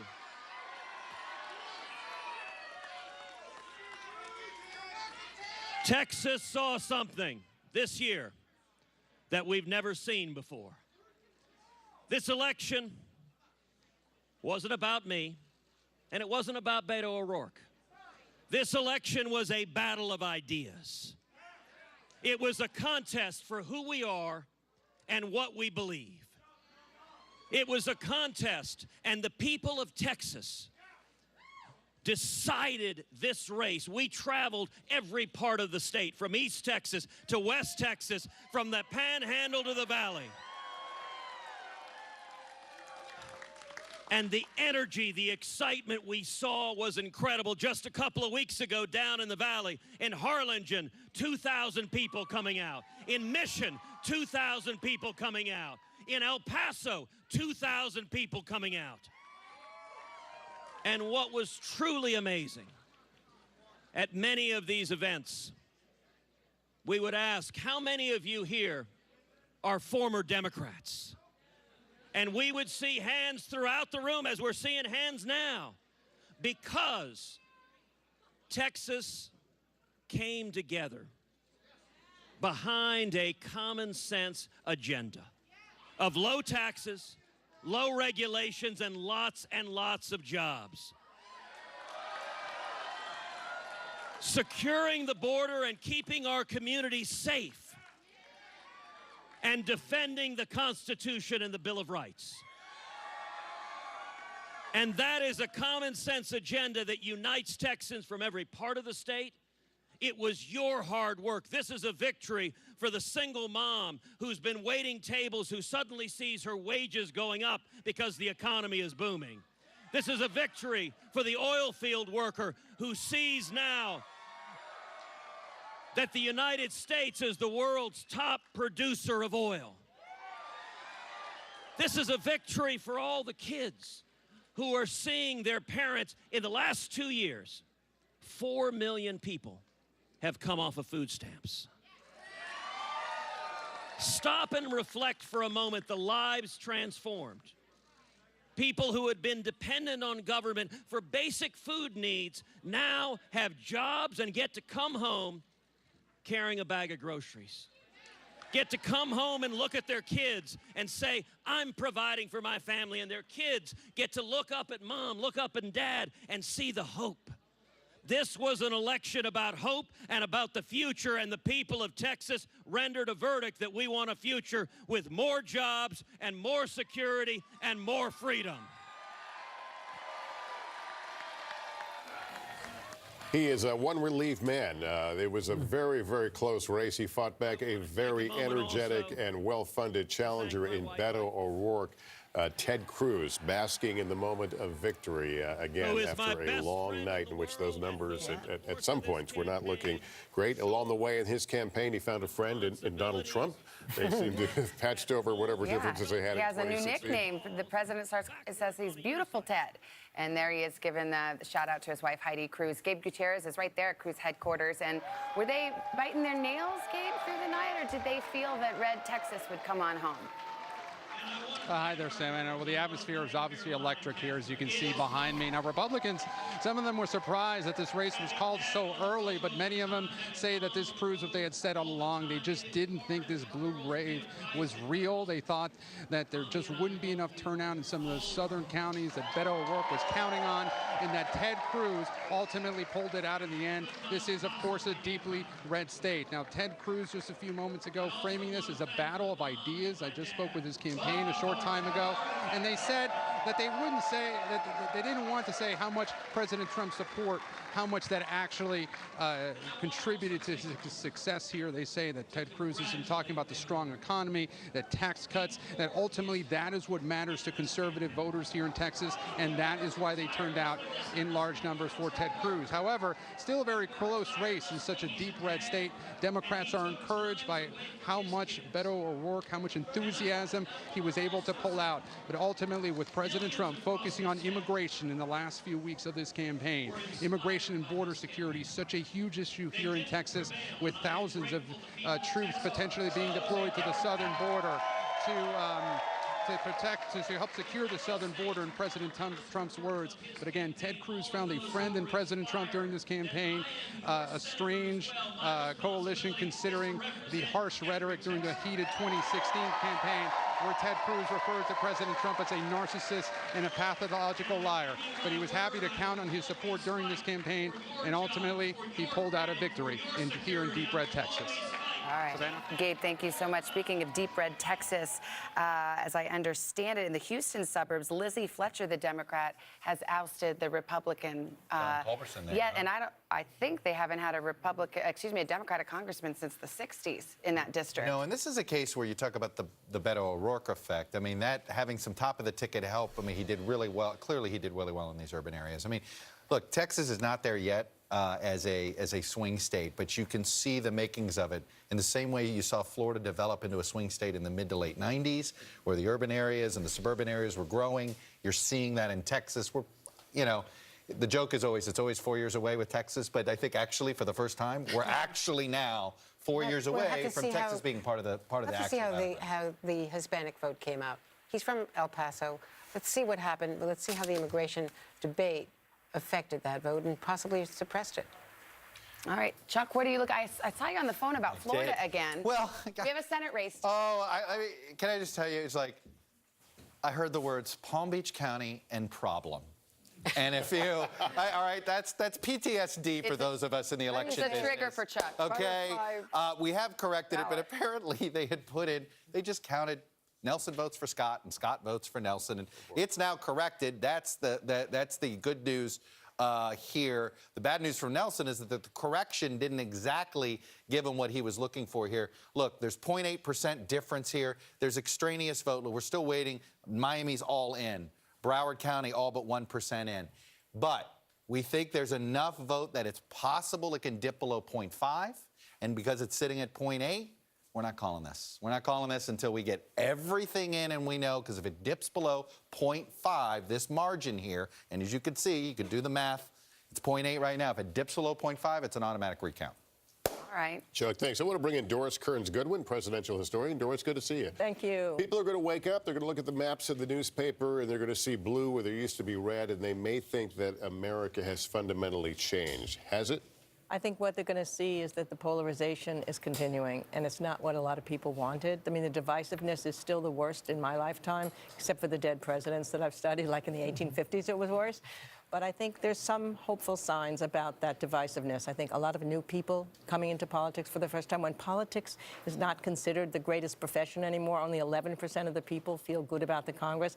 Yet you had lots of women running. You had people running from doctors for the first time, teachers for the first time. And as Andrea said, veterans.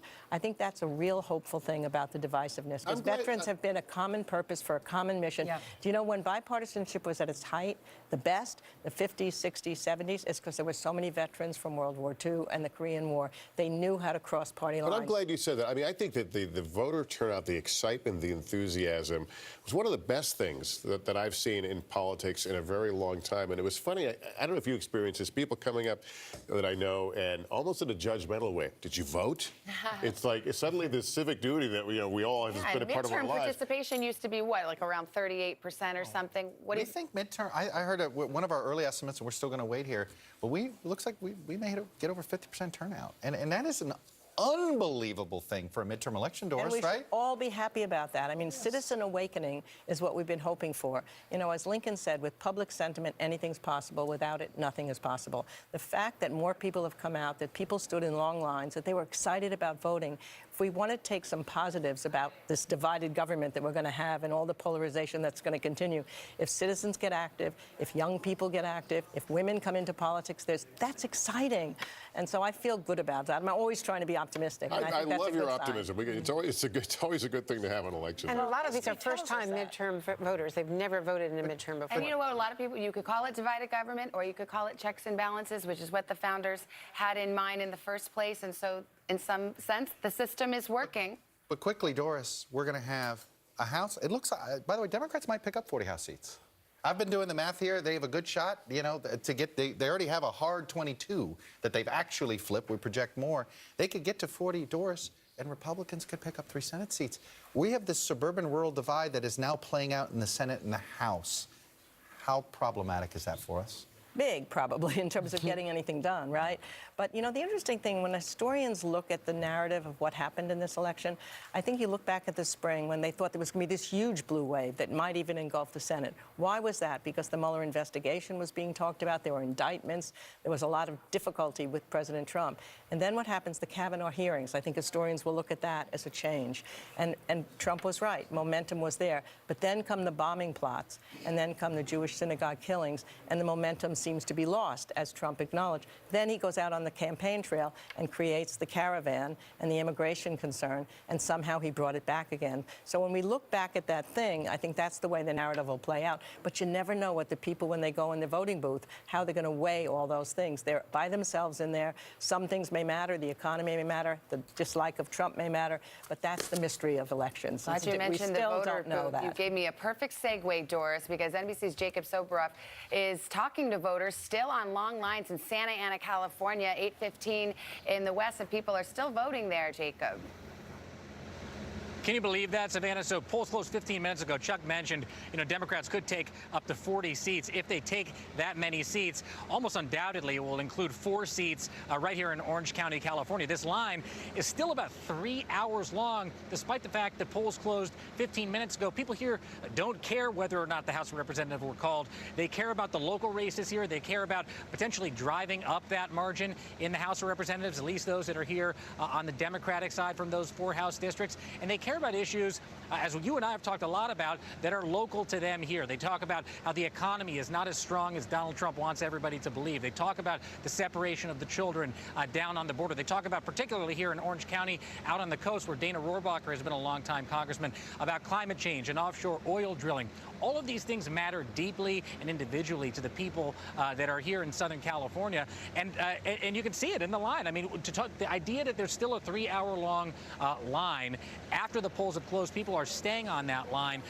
It's not that it is unexpected, but it's admirable, I guess. This is a time when people in midterm elections want to spend hours online in order to get in there after the polls have closed, after the East Coast and the central part of the country have already made up their minds. And again, as Chuck Todd said, it could go a long way to driving up that margin in the House of Representatives. All right. Jacob, thank you so much. I want to go over to Steve Patterson now. He's covering the Nevada Senate race and gives us the lay of the land there. Hi, Steve. Hey, Lester, it's the same situation in Nevada that we just saw in California. Lines out the door at polling places. We just left a mall in Henderson, Nevada. Lines were just snaking through the entire mall. You could barely see where the line started and the next line ended. That is good news for Democrats because of this, because Clark County is where they're looking to build up votes, building up a so-called firewall or a buffer, so when these other counties start coming in, that they have a significant amount of votes to sort of stave off Republicans in other counties. It's a battle of territories in Nevada. Clark County, the largest county, about 70% of the electorate mostly goes Democrat, so they look for that. And then the surrounding counties, like Washoe County, where Reno is, typically go Republican. Republicans are polling great there tonight. And also you have to worry about those other counties, those insurgent counties across Nevada that tend to have the most amount of Trump supporters. So that's what Democrats are looking at tonight. Looking at the lines in Clark County, they must be feeling emboldened, but the night is young. Speaking to both of the campaigns, the phrase is cautiously optimistic as we go on through the night. Back to you. All right, Steve Patterson, thanks very much. And the president has tweeted, he has written tonight, tremendous success tonight. Thank you to all. So he is glass half full. He's clearly talking about the Senate, where the Republicans retain control and then some, picking up seats. But the House, as we know, is going to the Democrats. And Hallie Jackson's at the White House. Hallie, what are you hearing? Savannah, 7 short words from President Trump coming, as they so often do, on Twitter. That is the first reaction that we have heard from the president tonight as the returns have come rolling in. He is with the First Lady here at the White House, along with dozens of friends, allies, family members, other supporters.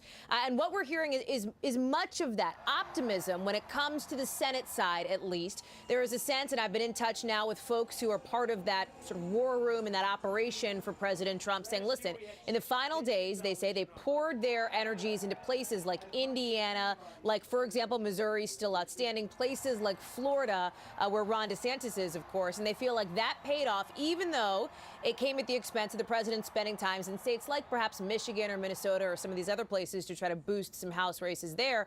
That said, the president clearly feeling good, even though he now faces something that he has not had to face yet, which is an oppositional party in one chamber of Congress. The onslaught of subpoenas that will inevitably come from Democrats who are eager for oversight. That is something this president has not had to face. He likes a fight. He likes an opponent. But with that is going to come a lot of challenges for the West Wing, and folks inside are bracing for that. I will also tell you that there are people inside the White House who feel like there wasn't the wave that they expected. That is part of the optimism for them, and they're keeping an eye on who ends up coming out on top when it comes to that leadership race on the side of Democrats. As for the president's agenda, we've talked about what this means for example, judicial nominations, for personnel.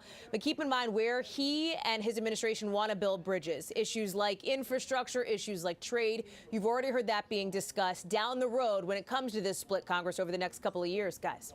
All right, Hallie Jackson setting the scene for us from the White House. Thanks very much. We're going to continue our coverage of the 2018 election here on NBC right after this.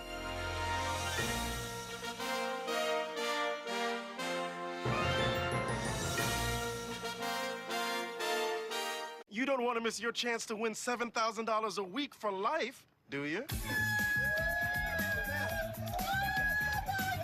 I'm happy for you. You could win $7 grand a week for life from Publishers Clearinghouse. Oh my goodness! Enter at PCH.com before it's too late. Mersh, better hurry if you want the next big winner to be you. Enter now, and December 21st, you could win $7,000 a week for the rest of your life. If these packs have the same number of bladder leak pads, I bet you think bigger is better. Actually, it's bulkier. Always Discreet quickly turns liquid to gel for drier protection that's a lot less bulky. Always Discreet. How do you like your coffee? Dunk it. Pour it. Drink it. Love it. I like it international, and I expect to be delighted.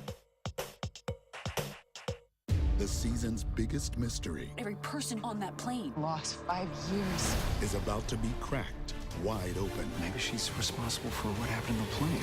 Finally, I've been waiting for you. Manifest, Monday on NBC.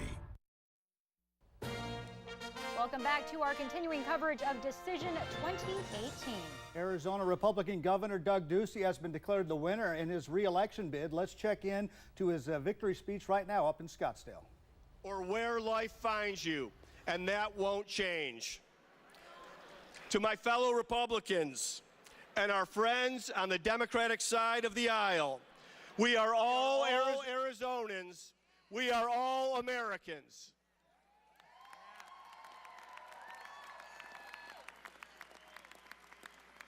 We celebrate tonight, and tomorrow we get to work, and it's work we will do together, putting the campaign behind us and letting politics stand down. And if we do, we can keep the momentum in Arizona going to grow our economy, improve public education, protect public safety, expand opportunity for all, and secure Arizona's future.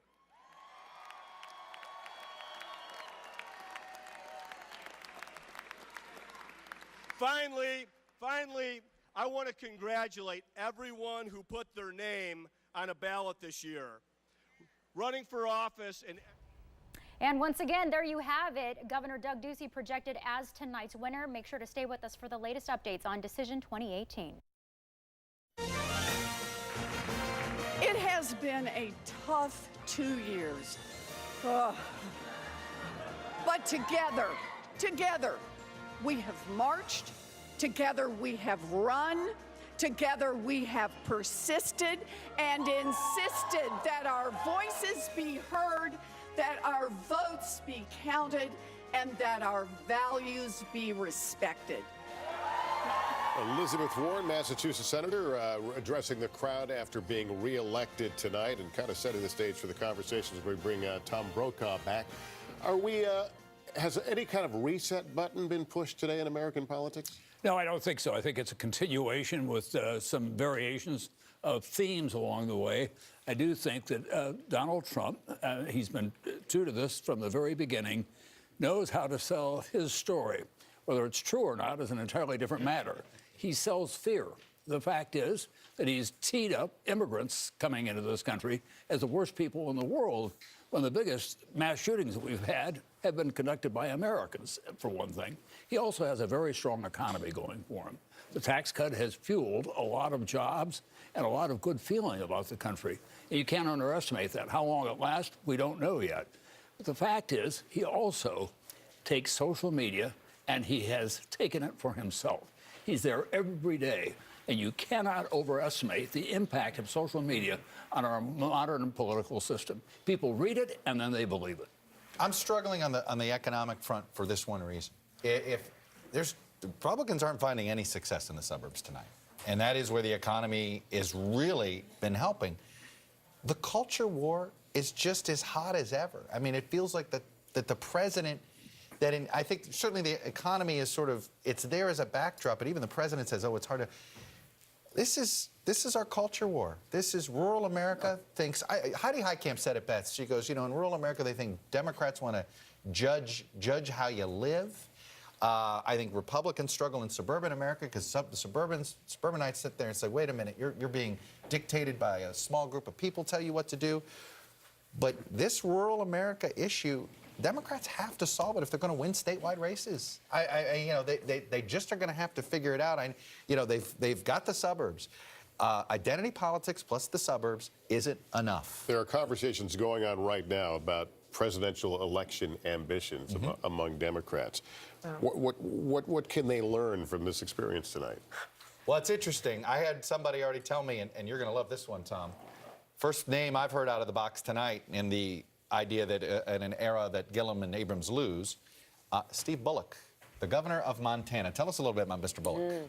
Well, he's been a very skilled man in a very Republican state as a Democrat because he's been able to hold off some of the more extreme ideas of the Montana legislature.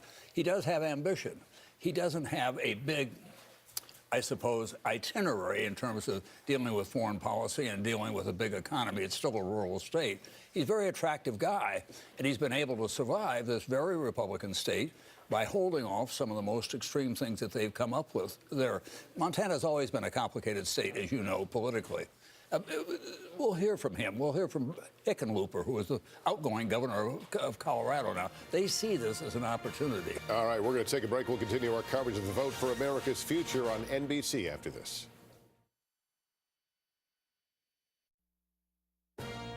Welcome back to Decision 2018. We have an early decision in the governor's race. Doug Ducey declared the winner in his race for his re-election bid. Now let's check in on Martha Mcsally and Kyrsten Sinema. This one we probably will not be able to declare a winner for quite some time. Martha Mcsally, though, with 11% of the precincts reporting, now has just about a 12,000 vote lead over the Democrat Kyrsten Sinema.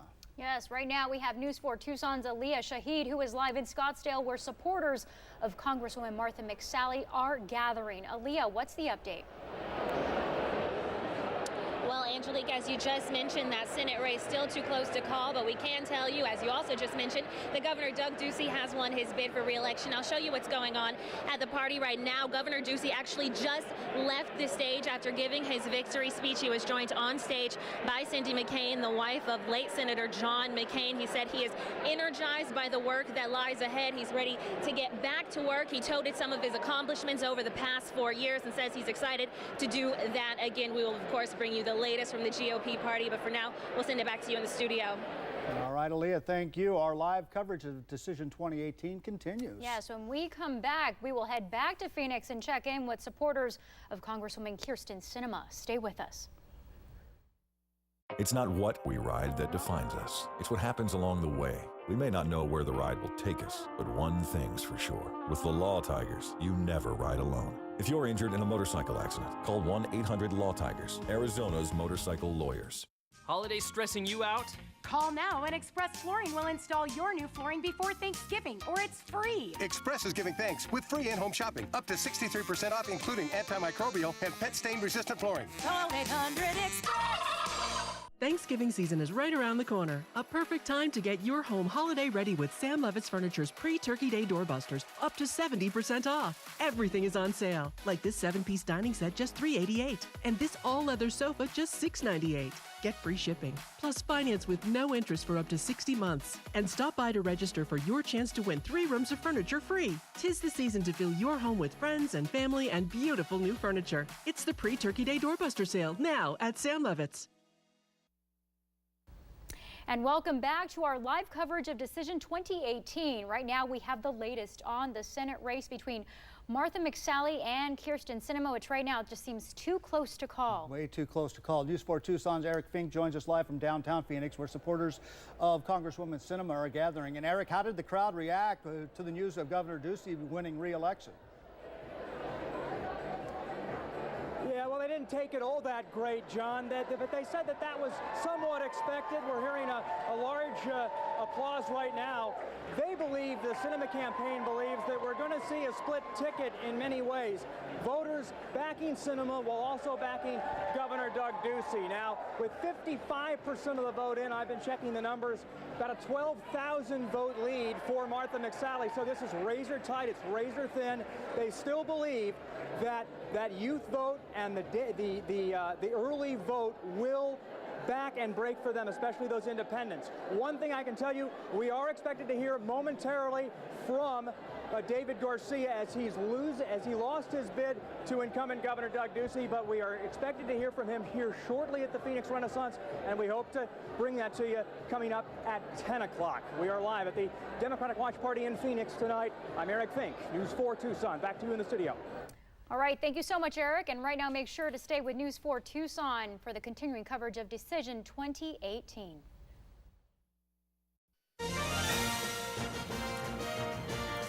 All right, everybody, 11:30 in the east, 8:30 in the west, and here's where things stand right now. The Democrats have retaken control of the House for the first time in 8 years, and right now they have a majority at 230 to 205, but there are a lot of votes to be counted so far. Here's a couple of the races that made it happen for Democrats tonight. This is the 2nd District of New Jersey. Jeff Van Drew, the Democrat, taking the seat away from the Republicans there. And in New York 19, this is upstate New York, and Antonio Delgado, the Democrat, unseats the Republican, so it's a Democratic pickup on their way to a majority. And a good night for Republicans as well. Certainly on the Senate side, they will retain control of the U.S. Senate and maybe pick up a few seats along the way. Let's take a look at the Missouri Senate race. It remains too close to call. This is one we have been watching for some time now. Claire McCaskill has been the Democratic incumbent. It's been in a tough fight there. I was looking at the outstanding returns. I don't see enough for her to make up that 200,000 vote gap. But we'll see. We've got about half of St. Louis County. So the vote there tends to come in. It does come in very late in St. Louis, in particular. But her other strong, Claire McCaskill's other stronghold in Kansas City is 100% in. So I don't see where they can find 220,000 vote to net that, but should have to run up the score big time in St. Louis. Yes, in St. Louis. Okay, Arizona has a race on its hand, too close to call. Martha Mcsally, Kyrsten Sinema, 2 congresswomen. No matter what happens here, bold prediction, Arizona will send its first female senator. But our own Vaughn Hilliard told us there's people that dropped off mail ballots today. They're not even going to count those votes until Thursday. Very helpful. We are not going to call Arizona Senate tonight. All right. I promise you. And I hope you saw Montana Senate, another big close race out in the west, and it's too early to call there. Here's a fascinating one, the Wisconsin governor's race, where it remains too close to call. They're separated now by 6,000. Tony Evers, the Democratic, leading the incumbent governor, Scott Walker. And Oregon's covered. This was a surprising battleground for the Democrats. Kate Brown, the incumbent, holds on, but was in a race with Newt Bueller, but Oregon blue Democrats come home and re-elect their governor.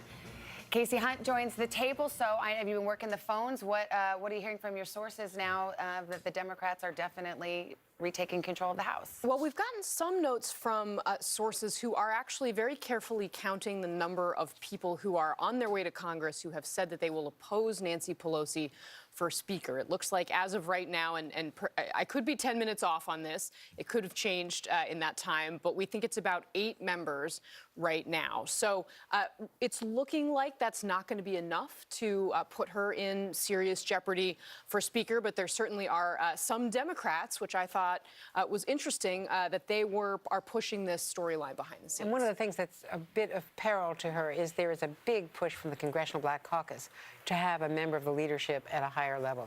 That would mean majority leader, but that's been her long time.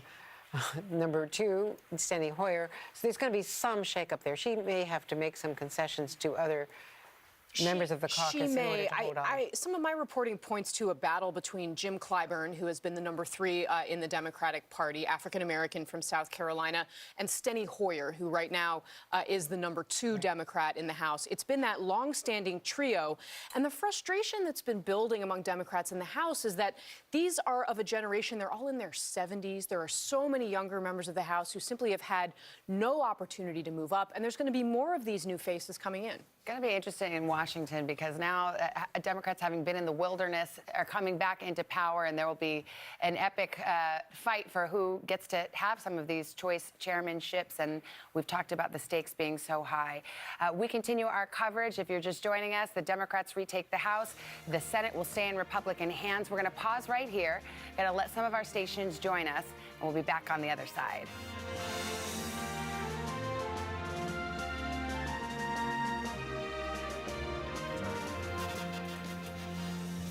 And we're happy to be joined now by Senator Jeff Flake of Arizona. Senator Flake, thank you for joining us. He's in Los Angeles tonight.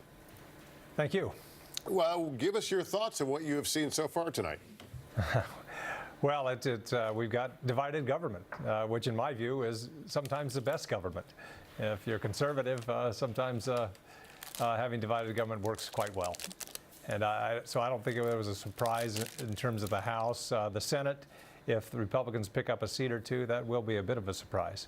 Does it change this president to face a divided government? It will, whether he knows it or not. To have the House with investigative power will really make life difficult for him. I don't think he fully realizes what's coming there. But with the Senate, not having the House to pass legislation, to pass over to the Senate, you're really going to have a lot of gridlock the next couple of years. And it'll be more difficult in 2020 for the president to point and the senators to point to the Republican Senate to achievements that were made. Senator, you are probably watching one race with some interest tonight. It's for your old seat in Arizona, and we have it too close to call right now, but I'm sure you've got your ear to the ground. Do you have any insight on where you think this one's headed? Well, let me tell you, it's been nice to be a spectator rather than a participant this year. You're not even in the state. You're in L.A. This is the first time in 18 years that I've kind of been in this position, and I have to say it's been pretty nice.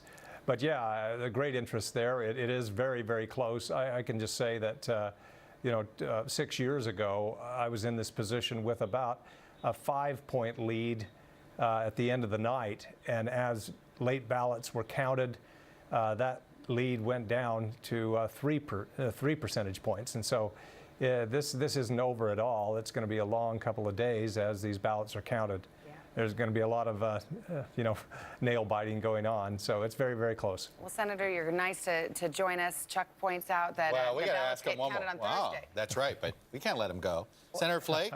Yeah. Oh, yes. You going up to Heilemann, New Hampshire a lot more starting on January 4th? Are you running for president? You no longer have a day job?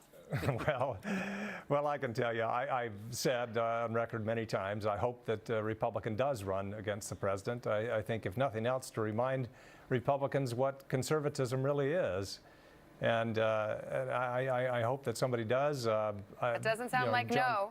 John Kasich has talked about it, and others. I may head there again. I do think that there is value in reminding Republicans what republicanism traditionally has been: belief in limited government, economic freedom, individual responsibility, free trade, strong American leadership. That's absent now. But Chuck, you said it earlier tonight. This is the president's party. There's no doubt. And that it's going to be quite difficult now, and probably even more polarizing, as the House, investigates the president, shuts the place down in terms of legislation being passed, and the Senate probably being more defensive on behalf of the president, and basically manning the barricades for him. That's typically how it goes, and if you think it's been like that in the past 2 years, it'll be more so, I think, in the next 2 years. So it's going to be a very polarizing period, even more so. Well, Senator, I guess we know why you got out of town. Thank you so much for joining us, and we'll continue to follow your movements, your travel in particular. Chuck thinks he's headed to New Hampshire and Iowa.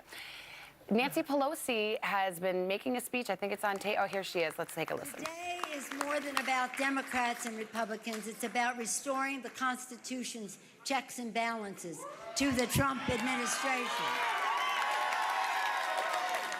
It's about stopping the GOP and Mitch McConnell's assaults on Medicare, Medicaid, the Affordable Care Act, and the health care of 130 million Americans living with pre-existing medical conditions.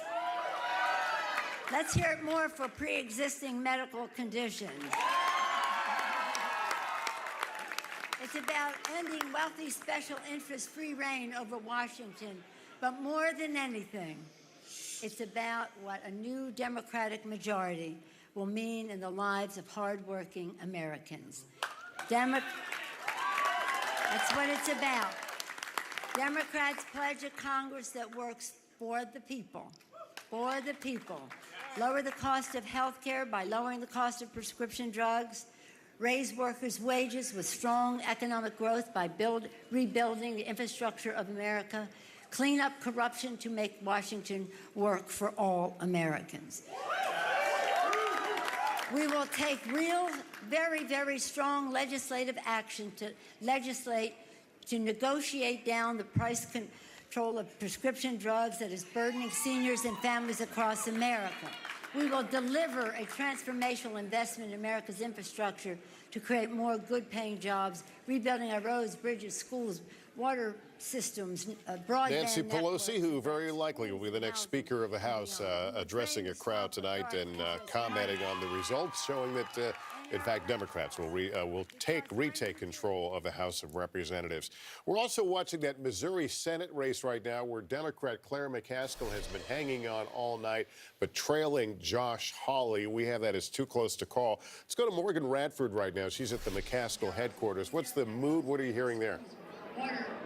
Lester, I have to say, here at the McCaskill headquarters, the room went from confident to cautiously optimistic, and now they've become very quiet as we watch these results come in. To be clear, we still do not have all of those votes counted, especially from some of those Democratic strongholds, namely Kansas City and St. Louis County. So those are places where McCaskill generally has a lot of supporters. Earlier tonight, McCaskill said she was not sure which way this election was going to go. She acknowledged how red the state has become recently and how difficult that's been for her as a moderate. She also acknowledged that she feels like voters really want something new, that in fact having experience has been something that recently has counted against her, as voters want to see fresh faces and people who are outside of the traditional political paradigm. So here in the room, people are waiting to see if in fact Claire McCaskill is going to be able to hold on to her seat, or if she is going to have to concede to Attorney General, her Republican challenger, Josh Hawley. All right. Lester? Morgan Radford, thanks for the update from there. All right, we are still awaiting key races, particularly in the West. Votes still being counted. We will continue our coverage from NBC election headquarters right after this.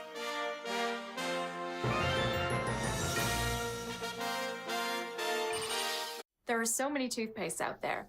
Which one should I use? Choose one that takes care of your gums and enamel. Harmful plaque bacteria hide below the gum line, and plaque can lead to weakened enamel and other problems. So now I use this. Crest Gum and Enamel Repair works below the gum line to neutralize harmful plaque bacteria and helps repair and strengthen weakened enamel. Gum and Enamel Repair. From Crest. Healthier gums, healthier mouth. Crest, healthy, beautiful smiles for life. So a tree falls in your brand new car and totals it. And as if that wasn't bad enough, now your insurance won't replace it outright because of depreciation. If your insurance won't replace your car, what good is it? You'd be better off just taking your money and throwing it right into the harbor. I regret that. With new car replacement, if your brand new car gets totaled, Liberty Mutual will pay the entire value plus depreciation. Liberty Mutual Insurance. Liberty, liberty, liberty, liberty. Army veterans become victims. We serve at the same time. And one cop could be next. You're in danger. Please don't do this. Chicago PD, tomorrow on NBC. Results are still pouring in from Decision 2018. Right now we have the latest on the Senate race between Martha Mcsally and Kyrsten Sinema. News 4 Tucson's Aliyah Shahid is live in Scottsdale, where supporters of Congresswoman Mcsally are gathering. But right now, let's take a look at those numbers. That's right. Here we see Mcsally still has a small lead right now. This race has really attracted a national attention. $90 million pouring in on this campaign alone, and we likely won't know a winner of this one until sometime after tonight. That is right. But moving on right now, let's head on over to the race for Arizona governor. The incumbent Republican Doug Ducey just announced in his victory speech that he has won his re-election over his challenger, Democrat David Garcia. In the battle for U.S. Representative in District 2, Democrat Ann Kirkpatrick facing off against Republican Leah Marquez Peterson, and it looks like Kirkpatrick is going back to the House of Representatives for a third time, formerly from District 1. And in Congressional District 3, the incumbent Democrat Raul Grijalva wins his 9th term in the U.S. House over Republican Nicholas Pearson.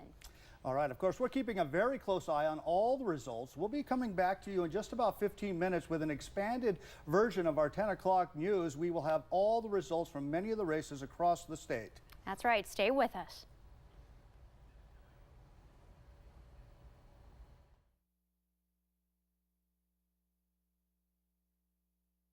The country. Here's one of the biggest races, Wisconsin governor.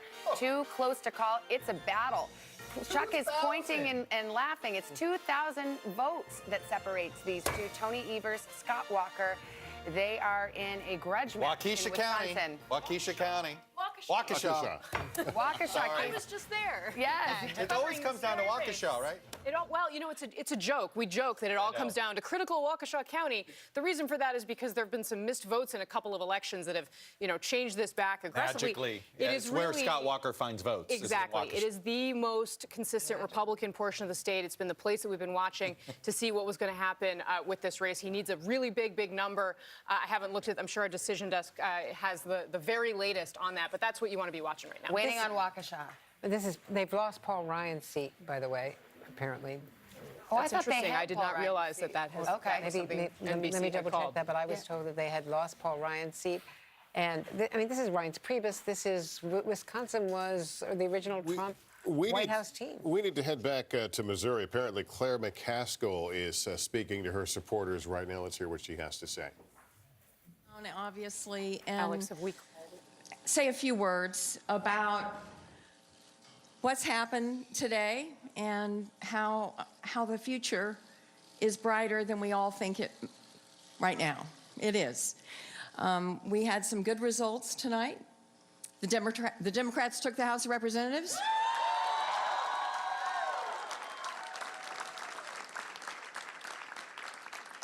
We have governors that are Democrats now in both Illinois and Kansas. So there were some bright spots.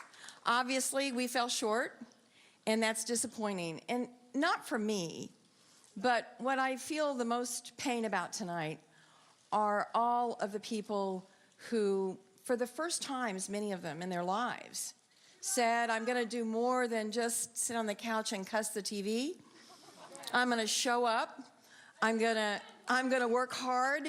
And for the thousands of people who volunteered on this campaign, and there were literally thousands and thousands and thousands of you, I am so grateful. And I want you to keep that fire burning because there is justice around the corner. All right, Claire McCaskill in a concession speech to her supporters. NBC News projects that Hawley will win there in the Missouri Senate race. And in fact, he is speaking, we're told, right now. Josh Hawley, let's listen. For our farmers and our small businessmen, the people who have built this state, and I will.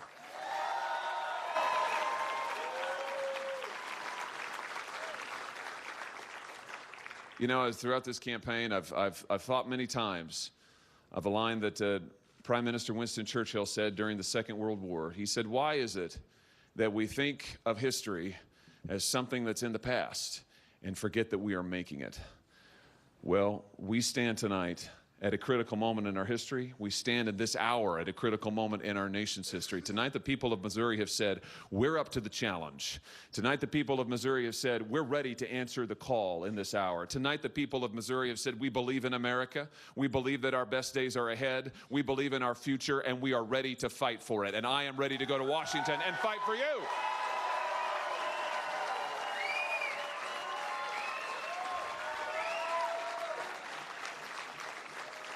I want to say thank you tonight. Thank you first and most importantly to my wife, Erin, who's here with me. She is the love of my life.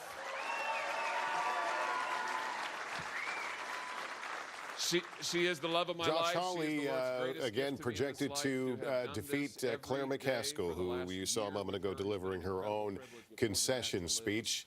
That's a big one. It is a big one. Look, Claire McCaskill has pulled rabbits out of her hat before. She did it. The infamous Todd Akin, who was a Republican opponent 6 years ago, when she basically put money behind Todd Akin to get him the nomination because he had very extreme views on the issue of abortion. And they came out, and she was able to win. Also had the help of a presidential year with Barack Obama at the top of the ticket. This year, not there. I was out in Missouri a couple weeks ago. I spent time with both of them to check in on that race. What was interesting in talking to Team McCaskill, unequivocally, Kavanaugh cost him this race. Yeah. They would set it, and I can tell you there's personal animus among some of these Democratic senators. We know now of two of that have lost, Donnelly and Claire McCaskill, very upset at Dianne Feinstein. Very upset at how the Senate Democrats handled the Kavanaugh hearing. And I think at this point, I can tell you this, Claire McCaskill, I'm guessing she'll talk more in the next couple of days. She's going to talk a lot about that. I think she's going to have a very strong critique of the leadership of her own party. I really do. Our pollsters made clear that the Kavanaugh hearings may well have been a Senate saver for Republicans. I think that's 100% true. Yeah. We have been watching carefully this Florida Senate race. We're told that Governor Rick Scott is speaking now.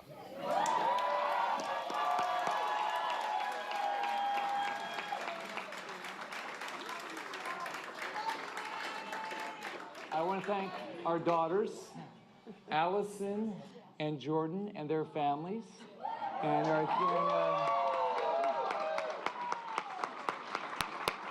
you know, I love my family. I love my family with all my heart, and I love every family in this state. And my goal is to make this a better place for every family in this state, every family.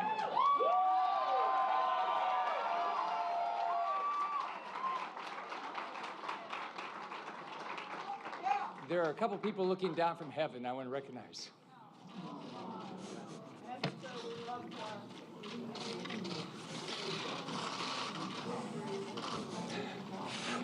I had the most wonderful mom.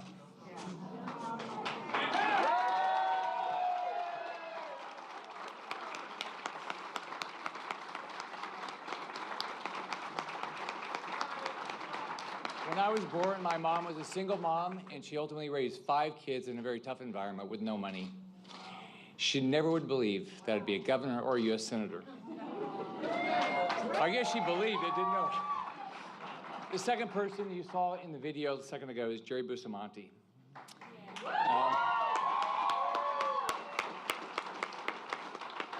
For everybody in our office and everybody on this campaign team, she was our best friend. And she unfortunately died the day before the campaign started.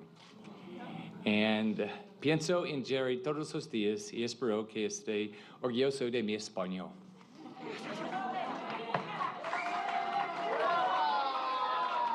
Su familia está aquí esta noche y quiero agradecerles por haber creado una mujer tan maravillosa. Rick Scott, not clear if he's delivering an acceptance speech. You see they're both at 50%. He leads. Well, we call it too close to call, but Chuck, you've got some inside info there. Well, look, no, I mean, we believe Rick Scott's going to lead, and we believe when all the votes are counted, Rick Scott's going to be ahead. The question is the margin going to be less than 5.5%, which would trigger a runoff? That's why we haven't called it, but I can tell you the Scott people think they're going to avoid a runoff. That's why they went out there and declared victory, because as you know, when you get into recount mode, the perception of the candidate ahead, you always want to play that game, and since he's ahead, they went out there and declared victory. I get it politically. And Savannah, I just want to fix the record because Paul Ryan's seat was taken by a Republican, Brian Steele. Remains in Republican hands. Got it. All right, we are still going. We got a lot of races to watch, still some tight ones to check in on. We will be back from NBC Election Headquarters, Decision 2018, just ahead. After walking 6 miles at an amusement park, Bill's back needed a vacation from his vacation. So he stepped on the Dr. Scholl's kiosk. It recommends our best custom-fit orthotic to relieve foot, knee, or lower back pain, so you can move more. Dr. Scholl's, born to move. At Wayfair.com, we think that when the big stuff ships free, it's just better. Cover better, brunch better, crunch better, rock better, roll better, whoa better, dream better, clean better. Yeah, better! Oh, Wayfair has free shipping. Game changer. Fast better, free better, everything's better when Get it's free shipping on orders over $49. Shop better at wayfair.com. Wayfair, you've got just what I need. I've made many discoveries in my life, but you don't have to be an Einstein to know it's more important than ever to keep dreaming. Keep your dreams alive. Start with a good night's sleep. Unisom sleep tabs help you fall asleep 33% faster. You're headed down the highway when the guy in front slams on his brakes out of nowhere. You do too, but not in time. Hey, no big deal. You got a good record, and Liberty Mutual won't hold a grudge by raising your rates over one mistake. You hear that, Karen? Liberty Mutual doesn't hold grudges. How mature of them. For drivers with accident forgiveness, Liberty Mutual won't raise their rates because of their first accident. Liberty Mutual Insurance. Liberty, liberty, liberty, liberty. I've made many discoveries in my life, but you don't have to be an Einstein to know it's more important than ever to keep dreaming. Keep your dreams alive. Start with a good night's sleep. Unisom sleep tabs help you fall asleep 33% faster. How do you like your coffee? Some people think I'm a little crazy because I love pumpkin pie spice so much. At least I know what I like. I like it international and I expect to be delighted. Before you open your eyes, the world has changed. We're going to start with these breaking developments. We seek understanding. Don't you get tired of always being strong? You have to forgive others. Welcome to all the possibilities today can bring.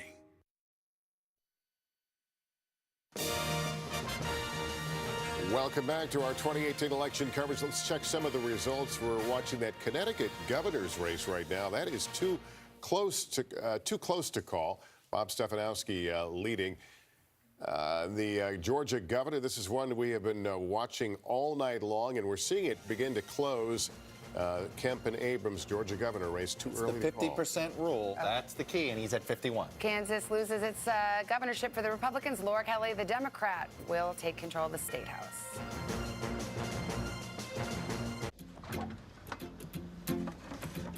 For years, I thought I was lactose intolerant. Turns out I was just sensitive to a protein commonly found in milk. Now with A2 milk, I can finally enjoy cereal again.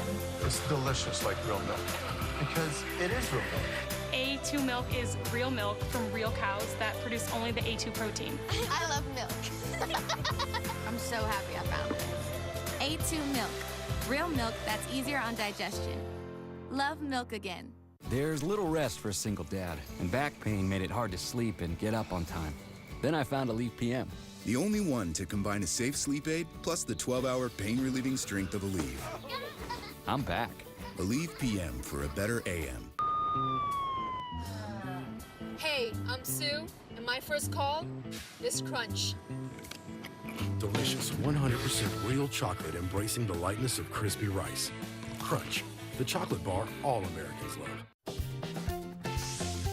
She's doing it again. No cover-up spray here. Cheaper aerosols can cover up odors, burying them in a flowery fog. Switch to Febreze Air Effects. Febreze eliminates even the toughest odors from the air. Freshen up. Don't cover up. Febreze. We came to Burlington to buy a coat. Look what we found. I got holiday decorations. Barware. Coffee and chocolate. Makeup. Christmas dinner. Amazing electronics. All the great brands at a fraction of the cost. Now we know why Burlington isn't Coat Factory anymore. Fact is, every insurance company hopes you drive safely. But Allstate actually helps you drive safely with DriveWise. It lets you know when you go too fast and brake too hard. With feedback to help you drive safer, giving you the power to actually lower your cost. Unfortunately, you can't do anything about that. Now that you know the truth, are you in good hands? Investigating for you. This is News 4 Tucson, live at 10. Good evening, and thank you for joining us. As you know, tonight is election night. Results are still rolling in at this time, and we will be bringing you the latest updates for the next 60 minutes. Yes, we will. We have team coverage tonight. Our crews are stationed throughout Arizona. In Tucson tonight, we have Donnell Confair at the Republican Watch Party that is happening at the Sheraton Hotel on Grant and Craycroft. And News 4 Tucson's Nick Van Zandt, who is at the Democratic watch party at the DoubleTree Hotel on 22nd and Alvernon. We also have Cruz up in Phoenix, focusing on the governor and the U.S. Senate race. Aliyah Shahid is at the Republican Party at the DoubleTree Hotel in Scottsdale. Eric Fink is at the Democratic Party at the Renaissance Phoenix downtown. Yes, and as mentioned, we will be checking in with all of them throughout the night. But first, let's get to some results this evening. Tonight, the nation is watching the Arizona State Senate race. Very close, razor thin. These two women will make history tonight regardless of who wins. Arizona will have their first woman senator in the race. We have Republican Congresswoman Martha Mcsally that you see here. Very, very tight race at the moment. And her challenger, Democrat Kyrsten Sinema. As of right now, those are the numbers. And News 4 Tucson's Aliyah Shahid is at the Republican Watch Party. What can you tell us about Martha Mcsally so far in this Senate race, Aliyah? Well, Angelique, I can tell you the mood in the room. There has been a lot of optimism, but also a lot of anxiety as these results sort of go back and forth. We first saw Mcsally in the lead, and the room erupted in cheers. Then Sinema took the lead, and there was silence. So a lot of anxiety. I'm going to show you the room right now. Step out of the way so you can see the cheers and applause as they keep watching these results come in. As you mentioned before, this is a race with historic implications. No matter who wins tonight, the state will send its first woman to the U.S. Senate. And if Kyrsten Sinema wins tonight, it will be the first time Arizona has sent a Democrat to the U.S. Senate since the 1980s. So as I mentioned before, still too close to call. A lot of anxiety in the room here at the Arizona GOP party in Scottsdale, but they're remaining optimistic that Martha Mcsally will pull it out tonight. John, Angelique, back to you. Thank you for setting the scene there for us, Aliyah. Meanwhile, News 4 Tucson's Eric Fink is at the Democratic Watch Party. Eric, what can you tell us about Kyrsten Sinema and the race for Senate? What is the energy out there? Well, hey there, Angelique. The energy very high in this room right now, in this ballroom. Now, Democrats have not won a Senate seat here since 1988, and there's a reason for that. That's because Arizona's reliably red territory. Let me just step right out of the way so you can take a look at what is going on right behind me. Now, I talked with the Kyrsten Sinema campaign just a few minutes ago. They remain cautiously optimistic.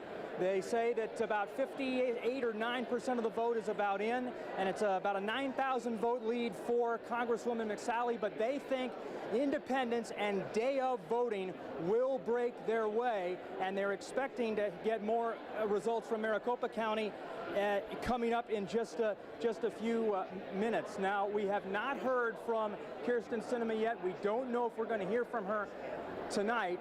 Again, this campaign is they're telling me let's just expect a very long night as this Senate race remains razor thin and very, very close.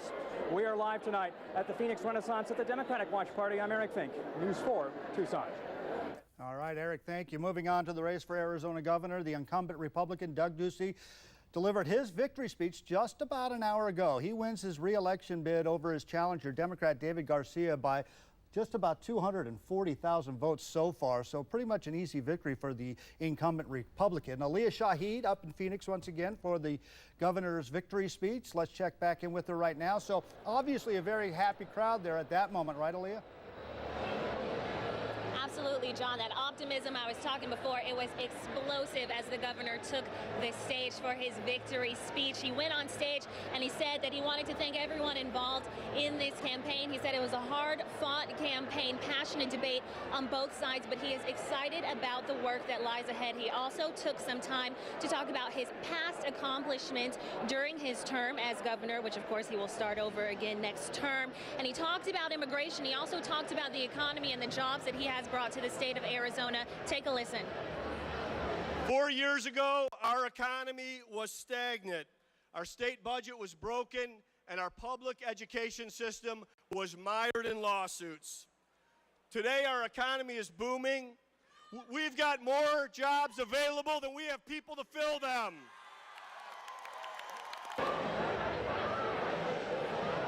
There you have it. You could hear the crowd applauding right there. The governor was also joined on stage by Cindy McCain, the wife of the late Senator John McCain, who recently endorsed him. So lots of happy people in here for that race. John, Angelique, back to you.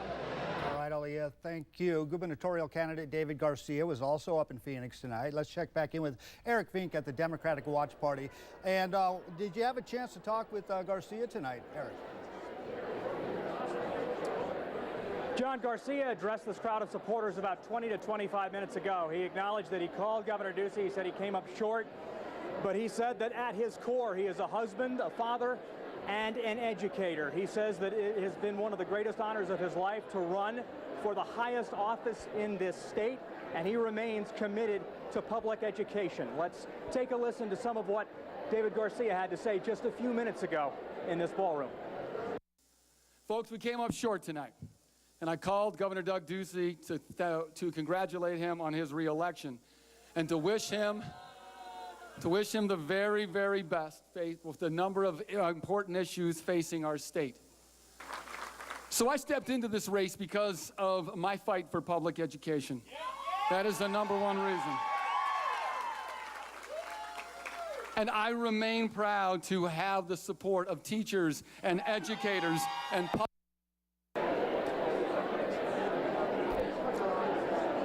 And David Garcia saying he offered his full support to Governor Ducey on the issue of public education going forward. Again, Garcia coming up short tonight in his bid for governor. We are live at the Phoenix Democratic Watch Party. I'm Eric Fink, News 4 Tucson. Let's go back to you guys in the studio.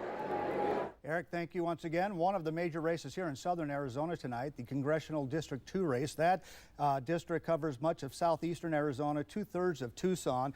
And for the Republicans, Leah Marquez Peterson, former CEO, president of the Tucson Hispanic Chamber of Commerce, coming in with just about 45% of the vote. Ann Kirkpatrick is going back to the House of Representatives once again. She served in District 1 twice, last time in 2017. It looks like she's got that race wrapped up. And another major race here in southern Arizona is the Congressional District 3 race. Now, the Associated Press is announcing Raul Grijalva, the Democrat incumbent, as the winner of the Congressional District 3. Now, he has served on Congress since 2003 here in southern Arizona against his opponent, who is Republican Nicholas Pearson. Now, more on Nicholas Pearson. Now, he was born in Nogales. He is a U of A graduate, and he has 8 years in the Army Reserves, and as of right now works as a financial advisor. But those are the numbers right there. Grijalva with 61%. Over at the Doubletree Hotel on 22nd and Alvernon, there were dozens of supporters for Arizona's Democratic candidates. Yes, and that is where we find News 4 Tucson's Nick Vinzant. Any developments there, Nick? Well, Angelique, when we initially talked to people right as polls were closing right around 7 o'clock, they said that they were cautiously optimistic about how things would go. That has really changed to just plain optimism now about the future of the Democratic Party in Pima County and also in Washington. If you take a look behind me, you can see that this room, it was filled at one point, but now they've actually, since a lot of these races, they feel like they have actually won. People have started to clear out. Now, two of the big races that were called pretty early, one around 8 o'clock, one around 8:30, was both of the congressional districts, CD2 and CD3. That's Ann Kirkpatrick and Raul Grijalva. We got a chance to talk with them both after they say that they have claimed victory about what they wanted to achieve over the next 4 years. We talked to Ann Kirkpatrick first. She said the first thing that she wants to do is get Dreamers working on Capitol Hill. I feel like these stories of the Dreamers are so emotional and so tragic in many situations that if members of Congress heard those stories, we would be able to get comprehensive immigration reform that passes the DREAM Act. So that's my first priority. The issue of the environment and climate change, protecting health care, and doing something about reinvesting in our education system. Now, with these two potential victories, they say they will have a majority in the House, but they also say that they look forward to working with their Republican colleagues. Back to you.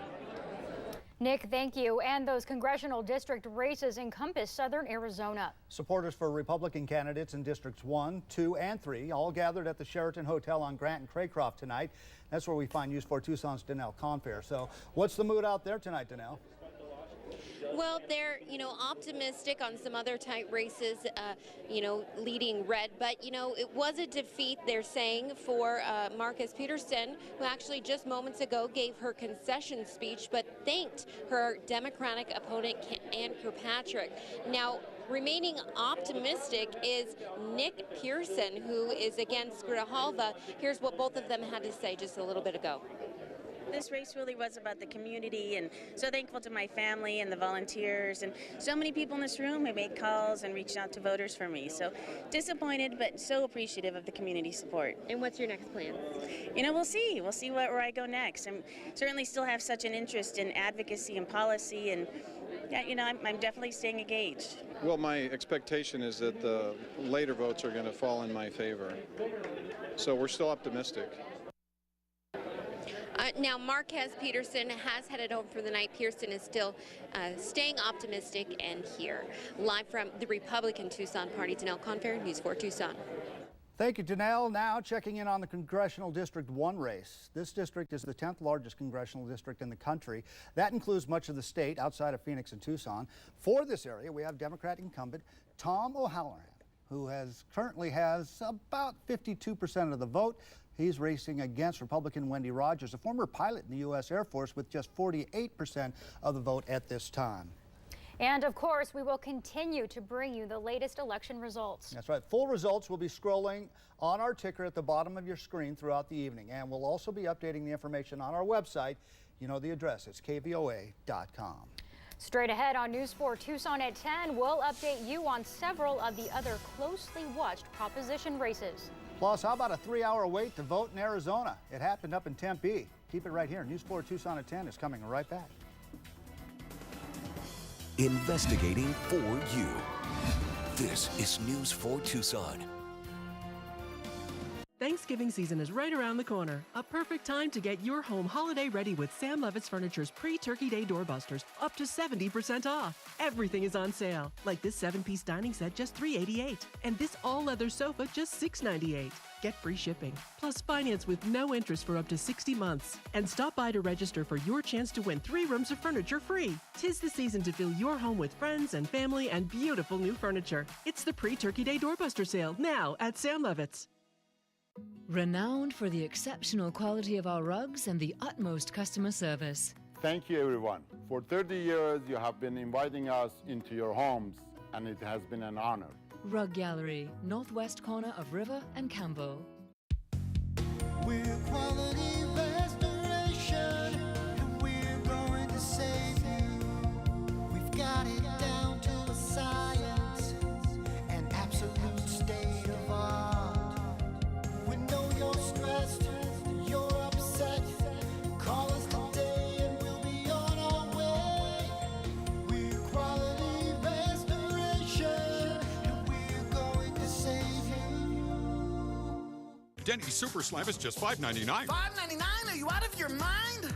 Eggs, hash browns, bacon, sausage, and buttermilk or pumpkin pancakes. Pumpkin pancakes? Are you out of your mind? Still very much out of our minds. Denny's $5.99 Super Slam. Upgrade to new pumpkin pancakes. KVOA knows your time is important. Whatever you do with your time, do it in style with a vehicle from KVOA Buick GMC. Whether it's work time, family time, or your time, get where you're going in a Buick or GMC from KVOA Buick GMC with 3 blocks of vehicles to fit whatever need you have. 2019 GMC Terrains from $24,999. $12,000 off 2018 GMC Sierra 1500 SLT 4x4s. KVOA Buick GMC, where those in the know go. Way to go, KVOA. Ashley Home Store's Veterans Day Salute to Savings event is going on now. Hurry in and save up to 74% plus free shipping and receive no interest for up to 60 months across our wide selection of styles. Ashley Home Store. This is home. Shop now in Tucson and Green Valley.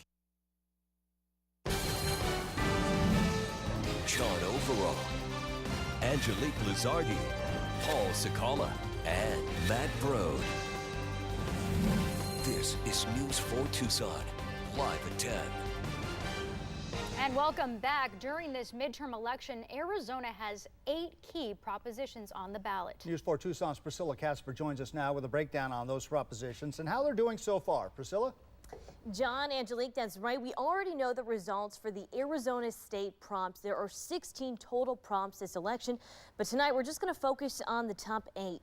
Voters passed Prop 125. Now, this will permit the state to adjust certain benefits in the correction officers and elected officials' retirement systems to alleviate pension underfunding. Now, moving to Prop 126, this would prohibit the state and each county, city, town, district, or other political subdivision in Arizona from imposing new or increased tax on services that was not already in effect on December 31st, 2017. Well, voters passed this ban on the new taxes by about double the votes. Moving to Prop 127, it would impose a new mandate requiring utility companies to get 50% of its energy from renewable resources by 2030. Well, the voters have spoken. They defeated this prop, you can see, by a majority. Moving to Prop 305, voters also defeated this. Prop 305 would have expanded eligibility for education empowerment scholarship accounts to increase the number of eligible students enrolled in kindergarten through 12th grade, with greater funding provided for low-income students. Again, you can see a big majority voted no.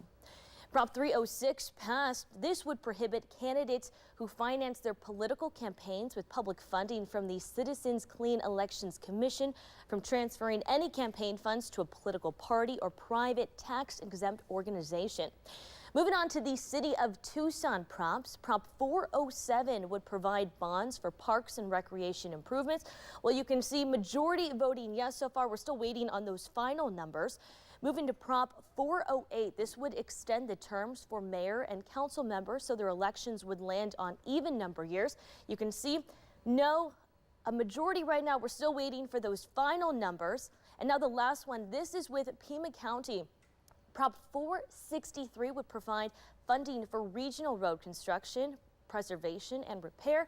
You can see big majority voting no with 56 final numbers. We're going to continue the votes as they come in. John, Angelique.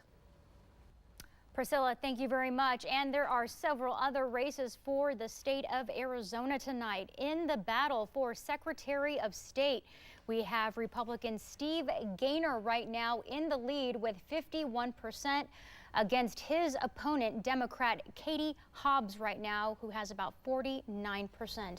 Now to a look at the race for Attorney General. Incumbent Mark Brnovich right now, according to the AP, we have just learned that he has won his re-election against January Contreras. You can see the numbers right there. Again, Mark Brnovich wins this race. In the race for Arizona State Treasurer, Republican Kimberly Yee taking on Democrat Mark Manoel. Now, Yee is a Arizona State Senate Majority Leader, and the Associated Press has announced that she has won this race. She served in the state Senate since 2012. Mark Manoel falling a little bit short. He's a small business owner here in Arizona. Now on to the race for Superintendent of Public Instruction, Kathy Hoffman. As you can see there, in a very close race right now. This one is split pretty evenly. Kathy Hoffman with about 2,000 votes shy of Frank Riggs, the Republican in this race. We will be keeping a close eye on this one throughout the evening and try to get you the latest information as soon as it comes in. Millions of Americans voted all across the nation today, leading to long lines and wait times at some polling locations. Let's take a look at one of those long lines over at Arizona State University in Tempe. At one point, the wait time was just about 3 hours. And a handful of Tucson voters had the chance to cruise to the polls and cast their vote in style. The charity group Hospitality Helps and a handful of volunteers provided free limousine service to polling locations for citizens in need of a ride. In addition to the limo rides, voters also got picked up from home in a double-decker open-aired bus, along with live entertainment at the launch point at Brother John's restaurant. The group also provided voting information from both the Republican and Democratic parties. This 70-year-old Tucsonan says it's the most memorable voting experience he's had since he voted for the first time in the 1960s. It was great, but the most important thing, Pablo, is to go out and vote. Go out and vote because it matters. We're Americans and we need to do what we're supposed to do, is make our country better. It was amazing to be out here and to give people an opportunity to make voting fun. We've been out here all day, and we wanted to give people an opportunity to make it to the polls, to celebrate our right to vote.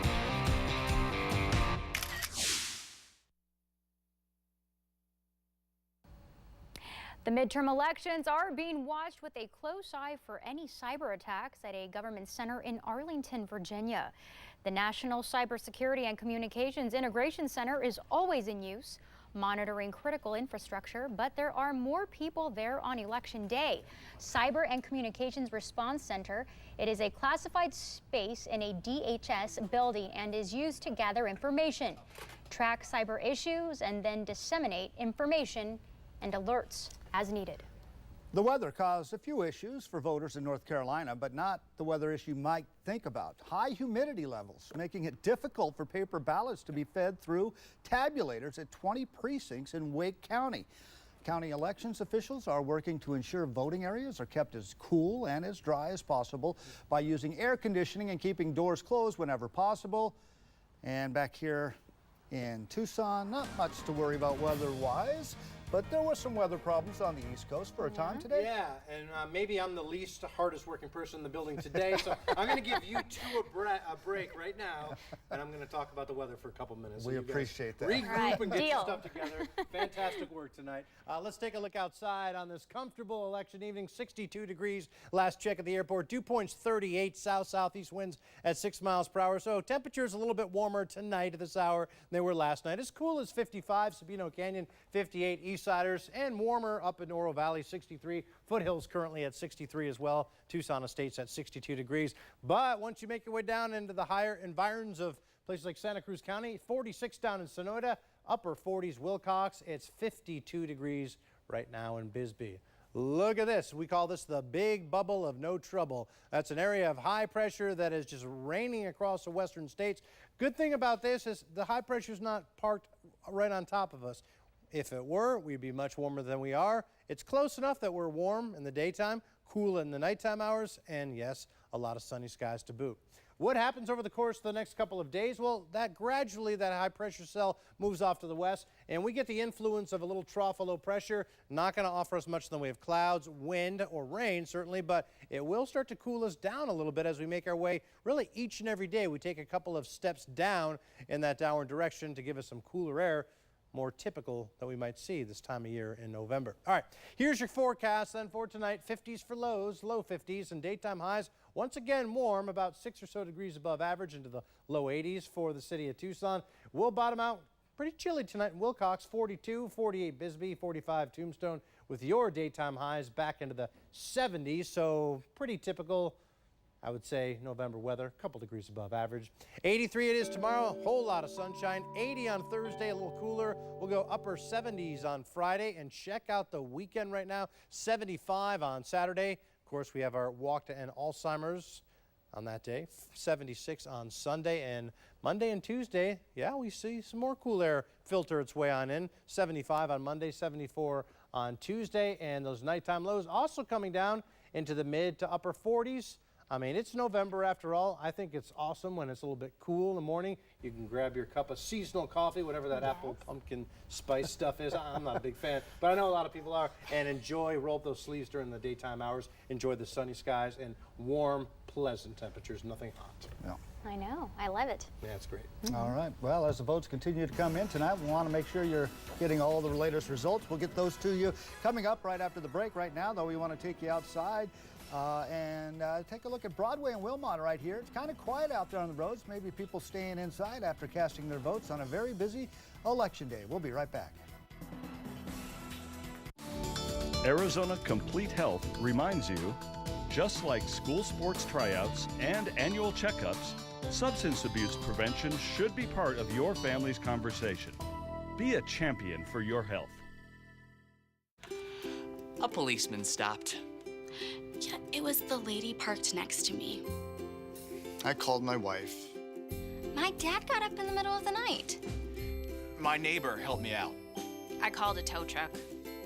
Anyone can jumpstart your car, but for replacing a dead battery and installing it for free, there's no one like Batteries Plus bulbs. I'll install it myself. I'd like you to do it. Visit batteriesplus.com for a store near you.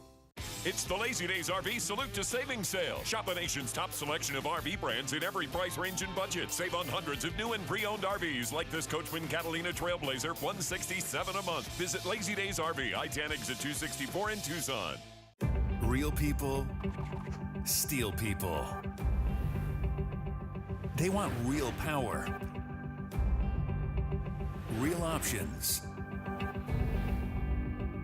and real value.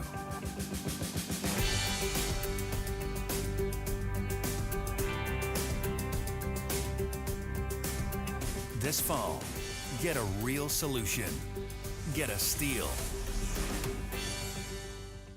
Discover our captivating collection of beauty, style, and one-of-a-kind masterpieces. I'm honored to be part of our community and celebrating 30 years of your support. Thank you. Rug Gallery, northwest corner of River and Cambo. Life is what you make it, full of endless possibilities and opportunities at every corner. In our fast-paced world, where you bank matters. Hughes helps you with what matters most, delivering dreams, adding value to your life, for you, your family, and your future. We are local, rooted in the community you call home. Join us on the journey of life. Hughes Federal Credit Union, ranked the #1 credit union in Arizona by Forbes. Arizona Complete Health reminds you, if you've been prescribed a pain reliever for a sports injury or any other reason, your medicines are meant for you. Do not share with anyone else. Be a champion for your health.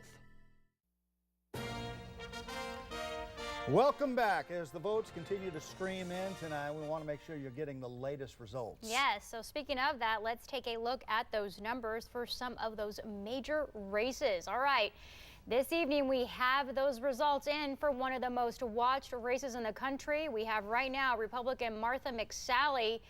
Oh boy, this is just a razor-thin race right now. It is going back and forth. It is just too close to tell at this moment between Martha Mcsally and Kyrsten Sinema. This race tonight will be the first woman senator, regardless of who wins, in the state of Arizona, making some history right now. And meanwhile, let's take a look at the results for Governor Doug Ducey, who has already been declared the winner. But here are those results for you against his challenger, David Garcia. All right, let's move on now to the latest results for our local congressional districts. We begin with District 2, covering much of southeastern Arizona. As you can see here, the Democrat, Ann Kirkpatrick, with 55% of the vote, 103,000 votes total, compared to Leah Marquez Peterson, 45% and 84,382 votes. It looks like Ann Kirkpatrick will be going back to the House of Representatives for a third time. On to District 3. As of right now, the incumbent Democrat Raul Grijalva.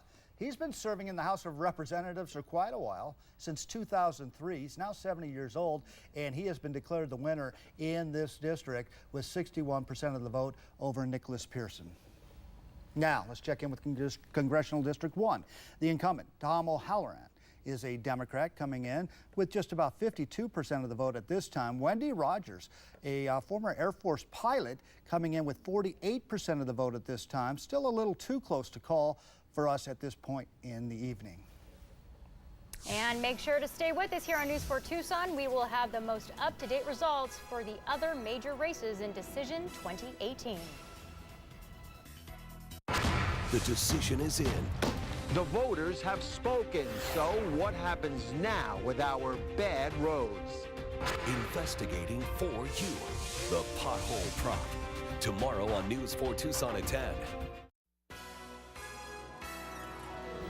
Aside from candidates, there are plenty of propositions on the Decision 2018 ballot. And we'll have all your election results tomorrow from 5 to 7 a.m. on Tucson Today. I've had my motorcycle license for over 36 years. I've been a personal injury lawyer for over 26 years. Goldberg and Osborne has the experience to understand motorcycle accidents. 1-800-THE-EAGLE. Assistance League of Tucson's Thrift Shop will open their doors at 10 a.m. Thursday, November 8th, offering a huge selection of holiday decor at amazing prices. Take this time to shop, enjoy refreshments, enter a raffle, and learn more about Assistance League and all of the good that they do. From Operation School Bell, teddy bears, and Hooked on Books, to providing starting over supplies and assault survivor kits. Shop and discover what the all-volunteer Assistance League of Tucson does for our community. Irma Bombeck at Wits End, October 20th through November 10th.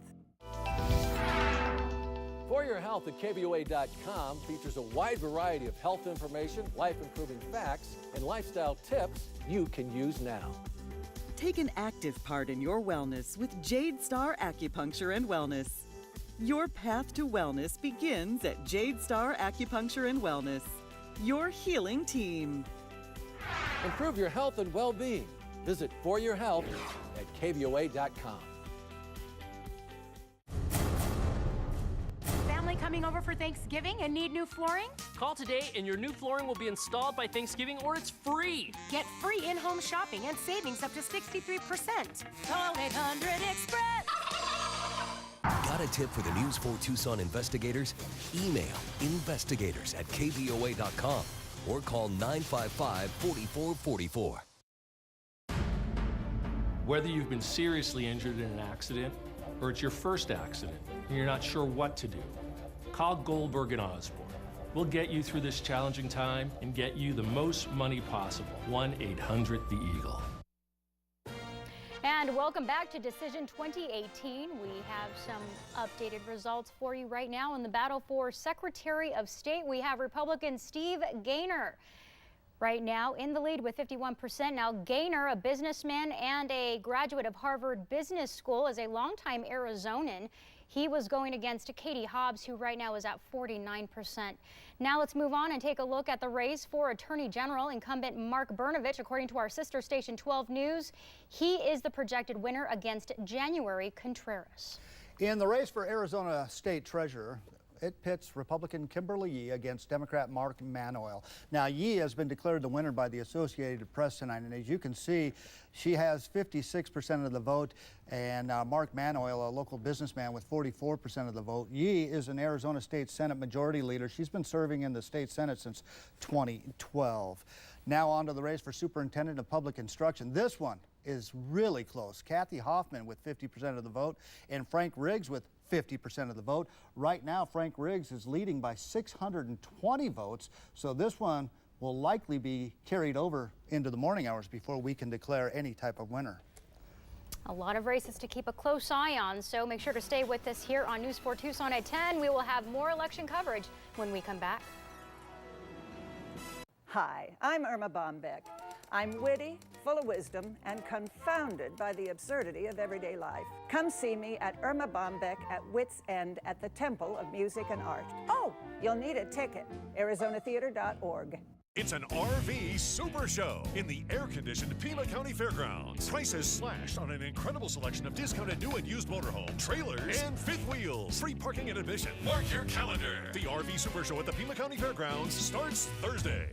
KVOA's Tucson Living. Celebrate the desert lifestyle and everything that makes it unique. Believe it or not, winter is right around the corner. Getting a furnace checkup is crucial for preventing carbon monoxide and other dangerous gases. For more information, visit our Tucson Living page at KVOA.com.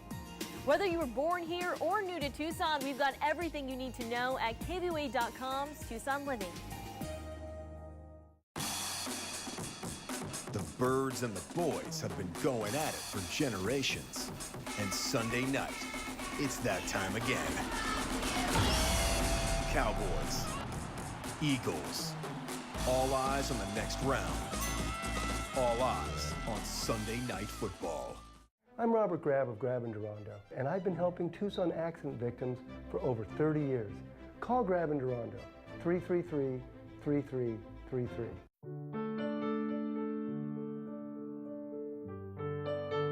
Across the country, we walk, carrying flowers that signify why we want to end Alzheimer's disease. But what if, one day, there was a white flower for Alzheimer's first survivor? What if there were millions of them. Join us for the Alzheimer's Association Walk to End Alzheimer's. Register today at alz.org/walk. It's an RV Super Show in the air-conditioned Pima County Fairgrounds. Prices slashed on an incredible selection of discounted new and used motorhome, trailers, and fifth wheels. Free parking and admission. Mark your calendar. The RV Super Show at the Pima County Fairgrounds starts Thursday. I want to thank you for joining us tonight, but don't go away just yet. We do have a full hour of election coverage for you tonight, so that means 30 more minutes. That is right. We will be bringing you the latest election results until 11 p.m. And because of our extended coverage, there are some programming changes we would like to let you know about. At the conclusion of our coverage, Late Night with Seth Meyers will air. And the Tonight Show with Jimmy Fallon has been pushed back and will air at midnight. That will be followed by Dr. Oz and then NBC All Night Today Show. So stay with us right here at News 4 Tucson for continuous election coverage. We're coming right back. The holiday season across southern Arizona. It is a magical time. And here's a way to join in the magic. Donate to the 10th annual News 4 Tucson Season for Hope campaign. Once again, we're teaming up with our great community partners collecting food, toys, and clothing to make this a magical holiday for everyone. And we need your help. Look for the box in these great businesses all across southern Arizona. Help us make it a great holiday for everyone. Donate at DSA Vacations.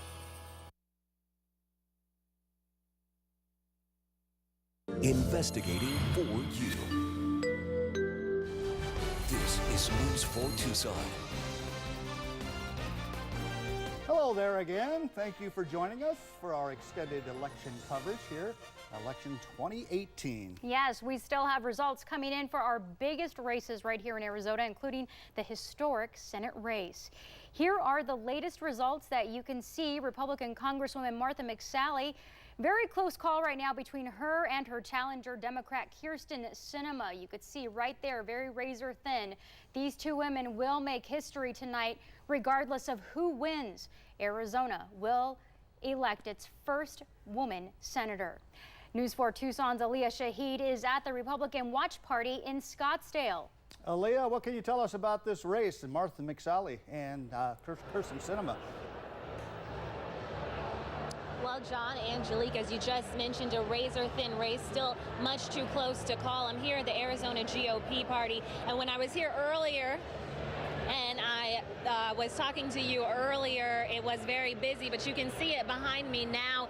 It is a lot emptier right now, a lot of anxiety, waiting to get those results. As Angelique mentioned, this is a historic race, a race with historic implications for the state of Arizona as it prepares to send its first woman to the U.S. Senate. We will, of course, be giving you the latest throughout the night as these results come in. But as you mentioned before, still too close to call in this race. John, Angelique, we'll send it back to you.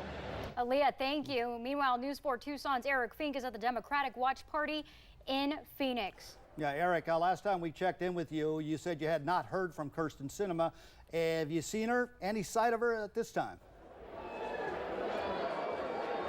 No sight of Kyrsten Sinema tonight so far, John. This, again, a very, very, very close race. In fact, we're hearing now that with 58 or 59% of the vote in, Martha Mcsally leading by 0.3 of a percentage point. And I think it's we can't overstate the factor here of the Green Party candidate.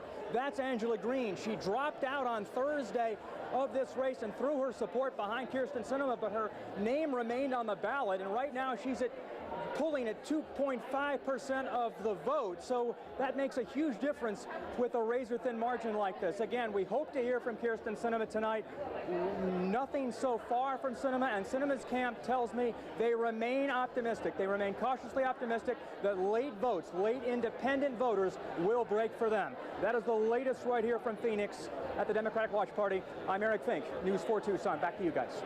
All right, Eric, thank you, and brace yourself for a long night on that race. Moving on to the race for Arizona governor, an early night. The incumbent Republican Doug Ducey delivered his victory speech just after 9 o'clock tonight, winning re-election over his challenger, Democrat David Garcia. Let's check back in once again with Aaliyah Shahid. She's up in Phoenix. She was there for Governor Ducey's victory speech. Aaliyah, that had to be a high point for the Republicans tonight. absolutely. No anxiety there. A lot of happiness when Governor Doug Ducey took the stage to give his victory speech, and we were there. He mentioned his appreciation for everyone who is involved in this campaign. He also said that there were passionate debates on both sides of the aisle for this one, but he's happy that he was able to get in there and get it done with this victory. He mentioned some of his accomplishments in his past years as governor and how he wants to continue those accomplishments, and especially with the economy. Take a listen. 4 years ago, our economy was stagnant. Our state budget was broken, and our public education system was mired in lawsuits. Today, our economy is booming. We've got more jobs available than we have people to fill them. And you can hear the crowd there. They were loving that speech, loving that victory. The governor was also joined on stage by Cindy McCain, the wife of the late Senator John McCain, who endorsed him in this race. So that is a happy ending for the Arizona GOP here in Scottsdale as we await those Senate results. We'll send it back to you in the studio, John and Angelique. Aaliyah, thank you for that update. Meanwhile, gubernatorial candidate David Garcia was also up in Phoenix this evening. Eric Fink is at the Democratic Watch Party. Eric, what can you tell us about this race so far? Well, hi again, Angelique. We heard from ASU education professor David Garcia about an hour ago. He, of course, falling short in his bid to unseat Governor Ducey. But he said to a crowd of supporters right behind me that at his core, he is not a politician. He is a father, he is a husband, and he is an educator. And he says he will continue to work to lead and to fight for better public education across our state. Take a listen to what David Garcia had to say a little earlier tonight. Folks, we came up short tonight, and I called Governor Doug Ducey to congratulate him on his reelection and to wish him the very, very best with the number of important issues facing our state. So I stepped into this race because of my fight for public education. That is the number one reason. And I remain proud to have the support of teachers and educators and public school advocates all over the state. And Garcia calling being the Democratic nominee for governor in 2018 one of the greatest honors of his life. He said he called Governor Ducey and he said he offered his full support to help strengthen our education system across the state. Now we are, of course, continuing to watch this razor-thin Senate race between Kyrsten Sinema and Martha Mcsally. We'll break in if there's any breaking news to report from here. Live tonight in Phoenix at the Democratic Watch Party, I'm Eric Fink, News 4 Tucson. John, Angelique.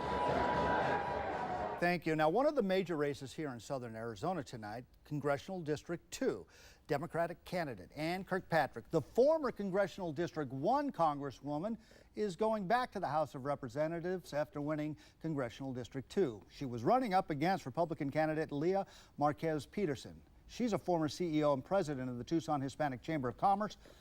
Kirkpatrick, right now, with 55% of the vote, has been declared the winner in this race. Another major race here in southern Arizona is Congressional District 3 race. The Associated Press has announced Democrat incumbent Raul Grijalva as the winner of Congressional District 3. He has served in Congress since 2003. You can see Grijalva with 61% of the vote against his challenger Nicholas Pearson with 39%. And here in Tucson tonight, over at the Doubletree Hotel on 22nd and Alvernon, dozens of supporters for Arizona's Democratic candidates gathered. Yes, and that's where we find News 4 Tucson's Nick Vinzant. Any developments so far this evening, Nick? Well, when we talked to officials right around 7 o'clock when those polls closed, they said that they were cautiously optimistic about how things were going to go out. By about 8:30, they had changed that to optimistic. They started to turn the music up. You take a look behind me, you can still see there are still some people that are out here, although most of the crowd, because this room was completely full at one time, most of the crowd has started to leave. We talked with both Ann Kirkpatrick and Raul Grijalva right after they came up and made speeches to the people that were gathered here. We asked them about what do you want to do moving forward. You'll hear from Ann Kirkpatrick first. She talks about she wants to make it that so dreamers can work on Capitol Hill. I feel like these stories of the Dreamers are so emotional and so tragic in many situations that if members of Congress heard those stories, we would be able to get comprehensive immigration reform that passes the DREAM Act. So that's my first priority. Infrastructure, the issue of the environment and climate change, protecting health care, and doing something about reinvesting in our education system. Now, with these two apparent wins, Democrats have retaken control of the House of Representatives. We asked both of them about this, and they said that, yes, they're excited to be in the majority now, but they also know that they have to work with their Republican colleagues moving forward. Back to you. Nick, thank you. Those congressional district races encompass southern Arizona. Supporters for Republican candidates in District 1, District 2, and District 3 all gathered at the Sheraton Hotel on Grant and Craycroft tonight. News 4 Tucson's Danelle Compere was there all night long for the festivities. Danelle, what's the latest out there?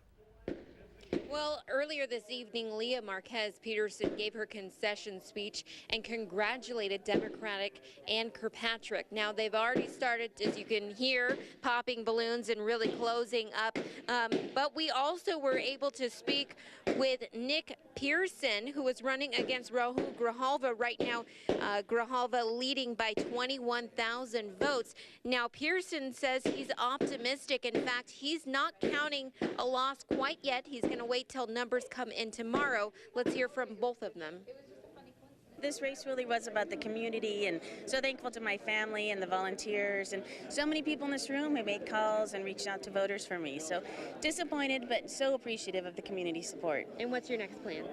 You know, we'll see. We'll see where I go next. I certainly still have such an interest in advocacy and policy, and yeah, you know, I'm definitely staying engaged. Well, my expectation is that the later votes are going to fall in my favor. So we're still optimistic.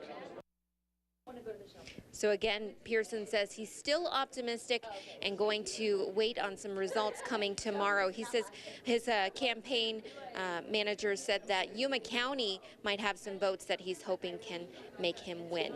Reporting from Tucson, Sheraton, Danelle Compere, News 4 Tucson. Danelle, thank you. Checking in right now on the Congressional District 1 race. This district is the 10th largest congressional district in the country. It includes much of the state outside of Phoenix and Tucson. And in this area, we have the Democrat incumbent, Tom O'Halloran, leading the race right now against Wendy Rogers, the Republican. Right now, it's 52% to 48%. And we can tell you that O'Halloran is leading by about 5,679 votes at this time. And of course, we will continue to bring you the latest election results. Full results will be scrolling by on our ticker at the bottom of your screen. And of course, we'll also be updating the information on our website, KVOA.com. Don't go away. We are coming right back. The decision is in. The voters have spoken. So what happens now with our bad roads? Investigating for you. The Pothole Prop. Tomorrow on News 4 Tucson at 10. This Saturday, join News 4 Tucson for Salute to the Military Night at the TCC as the Tucson Roadrunners take on the San Jose Barracuda. Tickets available at TucsonRoadrunners.com or sign up now at KVOA.com for your chance to win free tickets.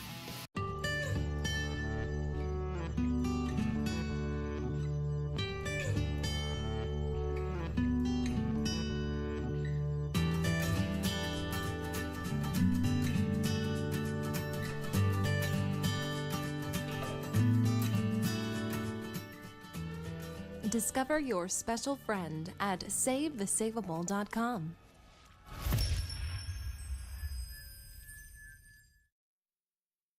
It's one of the most anticipated midterm elections in history.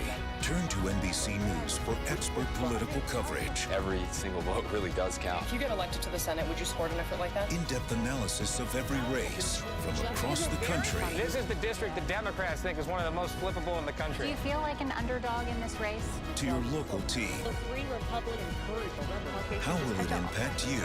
Join NBC for complete coverage of Decision 2018. The holiday season across southern Arizona. It is a magical time. And here's a way to join in the magic. Donate to the 10th annual News 4 Tucson Season for Hope campaign.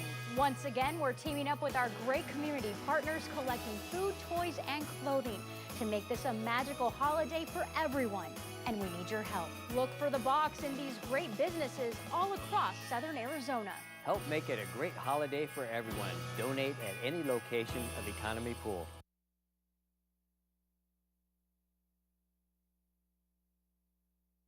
And welcome back. During this midterm election, Arizona has 8 key propositions on the ballot. News 4 Tucson's Priscilla Casper joins us now with a breakdown on those propositions and how they're doing at this time of evening. Priscilla, a long day for some of us. A long day indeed, John. Angelique, we already know the results for the Arizona state prompts. Now, voters passed Prop 125. This will permit the state to adjust certain benefits in the corrections officers and elected officials' retirement systems to alleviate pension underfunding.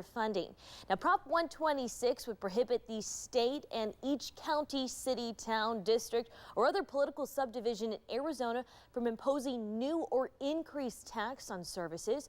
Voters passed this ban on new taxes by about double the votes. Prop 127 would impose a new mandate requiring utility companies to get 50% of its energy from renewable resources by 2030. Well, you can see the voters have spoken. They defeated this prop by a big majority. Moving to Prop 305, voters also defeated this. Prop 305 would have expanded eligibility for education empowerment scholarship accounts to increase the number of eligible students enrolled in kindergarten through 12th grade, with greater funding provided for low-income students. Again, a big majority voted no. Prop 306 passed. This will prohibit candidates who finance their political campaigns with public funding for the Citizens Clean Elections Commission from transferring any campaign funds to a political party or private tax-exempt organization. Now, moving on to the city of Tucson, Prop 407 would provide bonds for parks and recreation improvements. We're still waiting on the final numbers, but taking a look, you can see majority voting yes. Prop 408 would extend the terms for mayor and council members so their elections would land on even-numbered years. Right now it's odd numbers, but taking a look right now, a majority voting no. Again, we're still waiting for those final numbers. And lastly, looking at Pima County, Prop 463, which would provide funding for regional road reconstruction, preservation, and repair. You know, we really care about our roads here. Again, big no from Pima County voters, 56%. Again, we will continue to follow these votes as they come in. John, Angelique. Priscilla, thank you so much for that breakdown. Make sure to keep it right here. News 4 Tucson will be right back.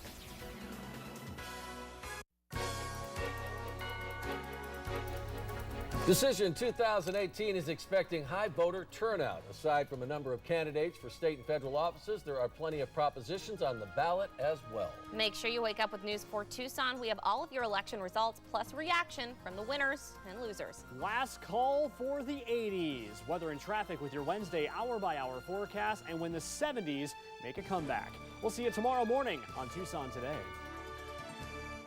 The holiday season across southern Arizona. It is a magical time. And here's a way to join in the magic. Donate to the 10th annual News 4 Tucson Season for Hope campaign. Once again, we're teaming up with our great community partners collecting food, toys, and clothing to make this a magical holiday for everyone. And we need your help. Look for the box in these great businesses all across southern Arizona. Help us make it a great holiday for everyone. Donate at the Volpe Team office on River Road.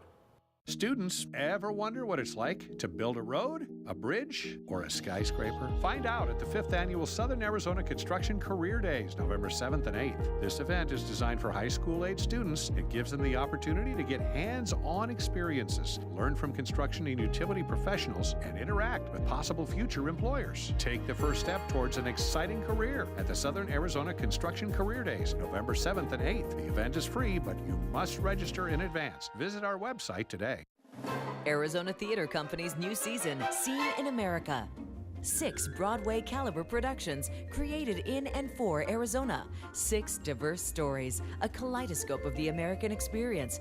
Arizona Theater Company, the official state theater of Arizona. All at the Temple of Music and Art. Call 520-622-2823. It's all here on stage. Arizona Theater Company. Your seat awaits. Subscribe today. Now that the polls have closed, what happens next? Well, first of all, the Election Day ballots will be transported to the Elections Department to be counted. This means the county's Election Day results will be quite late. Early ballot voting results began trickling down shortly after 8 p.m. The rest of the results will be made available throughout the evening.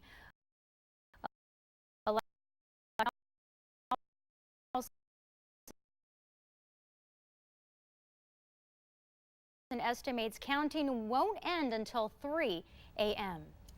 But that's not the end of ballot counting. Tomorrow, Pima County Communications will release the county's best estimate of the number of early and provisional ballots that still need to be counted.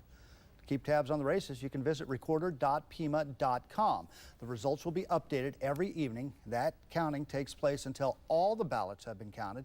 Using the past 2 national elections as a guide, counting of all ballots could take between 5 to 10 days. So we might not know the final results until next week, especially for that very close Martha Mcsally Kyrsten Sinema race, which has gotten even closer right now. I'm looking at the results right now, and it's just down to 49% to 48%, very close on that one. We may not get results of that race until at least a week from now. Meantime, a handful of Tucson voters got the chance to cruise to the polls and cast their votes in style. The charity group Hospitality Helps and a handful of volunteers provided free limousine service to polling locations for citizens in need of a ride. In addition to the limo rides, voters also got picked up from home in a double-decker open-aired bus, along with live entertainment at the launch point at Brother John's restaurant. The group also provided voting information from both the Republican and Democratic parties. This 70-year-old Tucsonan says it's the most memorable voting experience he's had since he voted for the first time in the 1960s. It was great, but the most important thing, Pablo, is to go out and vote. Go out and vote because it matters. We're Americans and we need to do what we're supposed to do, is make our country better. It was amazing to be out here and to give people an opportunity to make voting fun. We've been out here all day, and we wanted to give people an opportunity to make it to the polls, to celebrate our right to vote.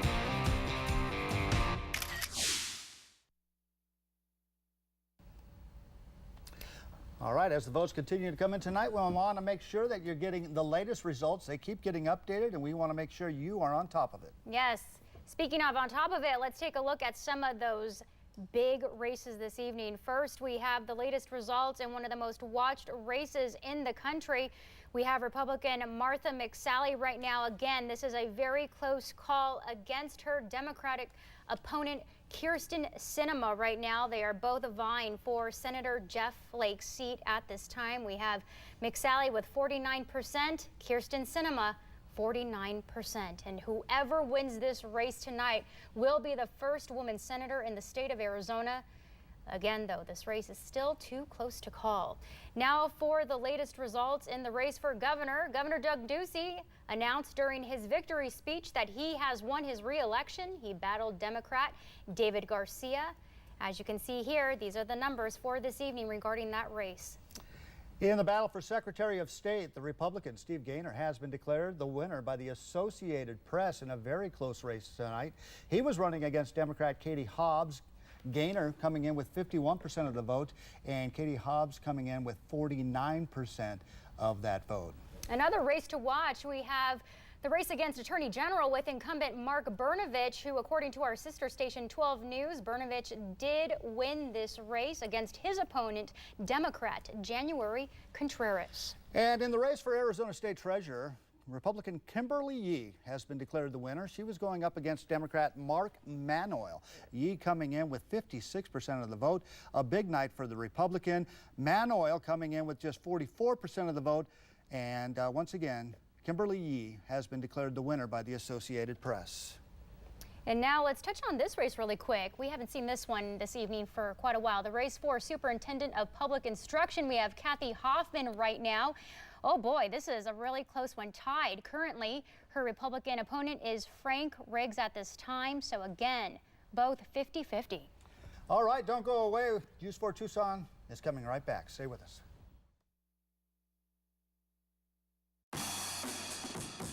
The birds and the boys have been going at it for generations. And Sunday night, it's that time again. Cowboys, Eagles, all eyes on the next round. All eyes on Sunday Night Football. I'm Robert Grab of Grab in Durando, and I've been helping Tucson accident victims for over 30 years. Call Grab in Durando, 333-3333. All next week. Organic. News 4 Tucson anchors share their favorite family recipes. Just like Mom used to make. Holiday traditions from our families to yours. Oh, this is gonna be so tasty. Recipes you can share with your family. You can't beat fresh. A News 4 Tucson holiday tradition. Okay, who's the cheater? Oh. All next week. We're anchored in tradition on News 4 Tucson at noon and 4. I send lots of public records requests by email. That is a big part of this job. Somebody needs to be looking through these records. Somebody needs to be looking into these agencies. There's sometimes records that the government doesn't want you to necessarily know about, but they're public records. They belong to everybody. And when you look through some of these records, you find out there's a story here and people need to know about it. People should know what's going on and get to decide for themselves what the truth is. The truth always needs to be put out there.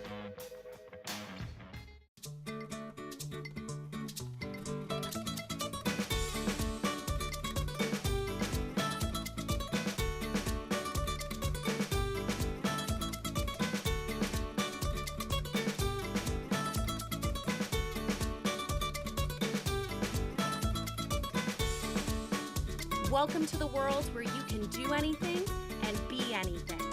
Children's Museum Tucson, where imagination and learning connect. Welcome back. Quick reminder, due to tonight's extended election coverage, the late night lineup is changing. The Tonight Show with Jimmy Fallon will be airing at midnight tonight. Yes, and Dr. Oz will follow, and then NBC All Night Today show will air after. And as a reminder that you can follow along with Decision 2018 updates on air online at KVOA.com and on your mobile device. Of course, we'll be continuing to keep an eye on these election results for you and have a complete update for you coming up on News 4 Tucson today starting at 5 a.m. And it could be a long time before we get the final results on that U.S. Senate race. Absolutely. Thank you so much for joining us and have a wonderful evening.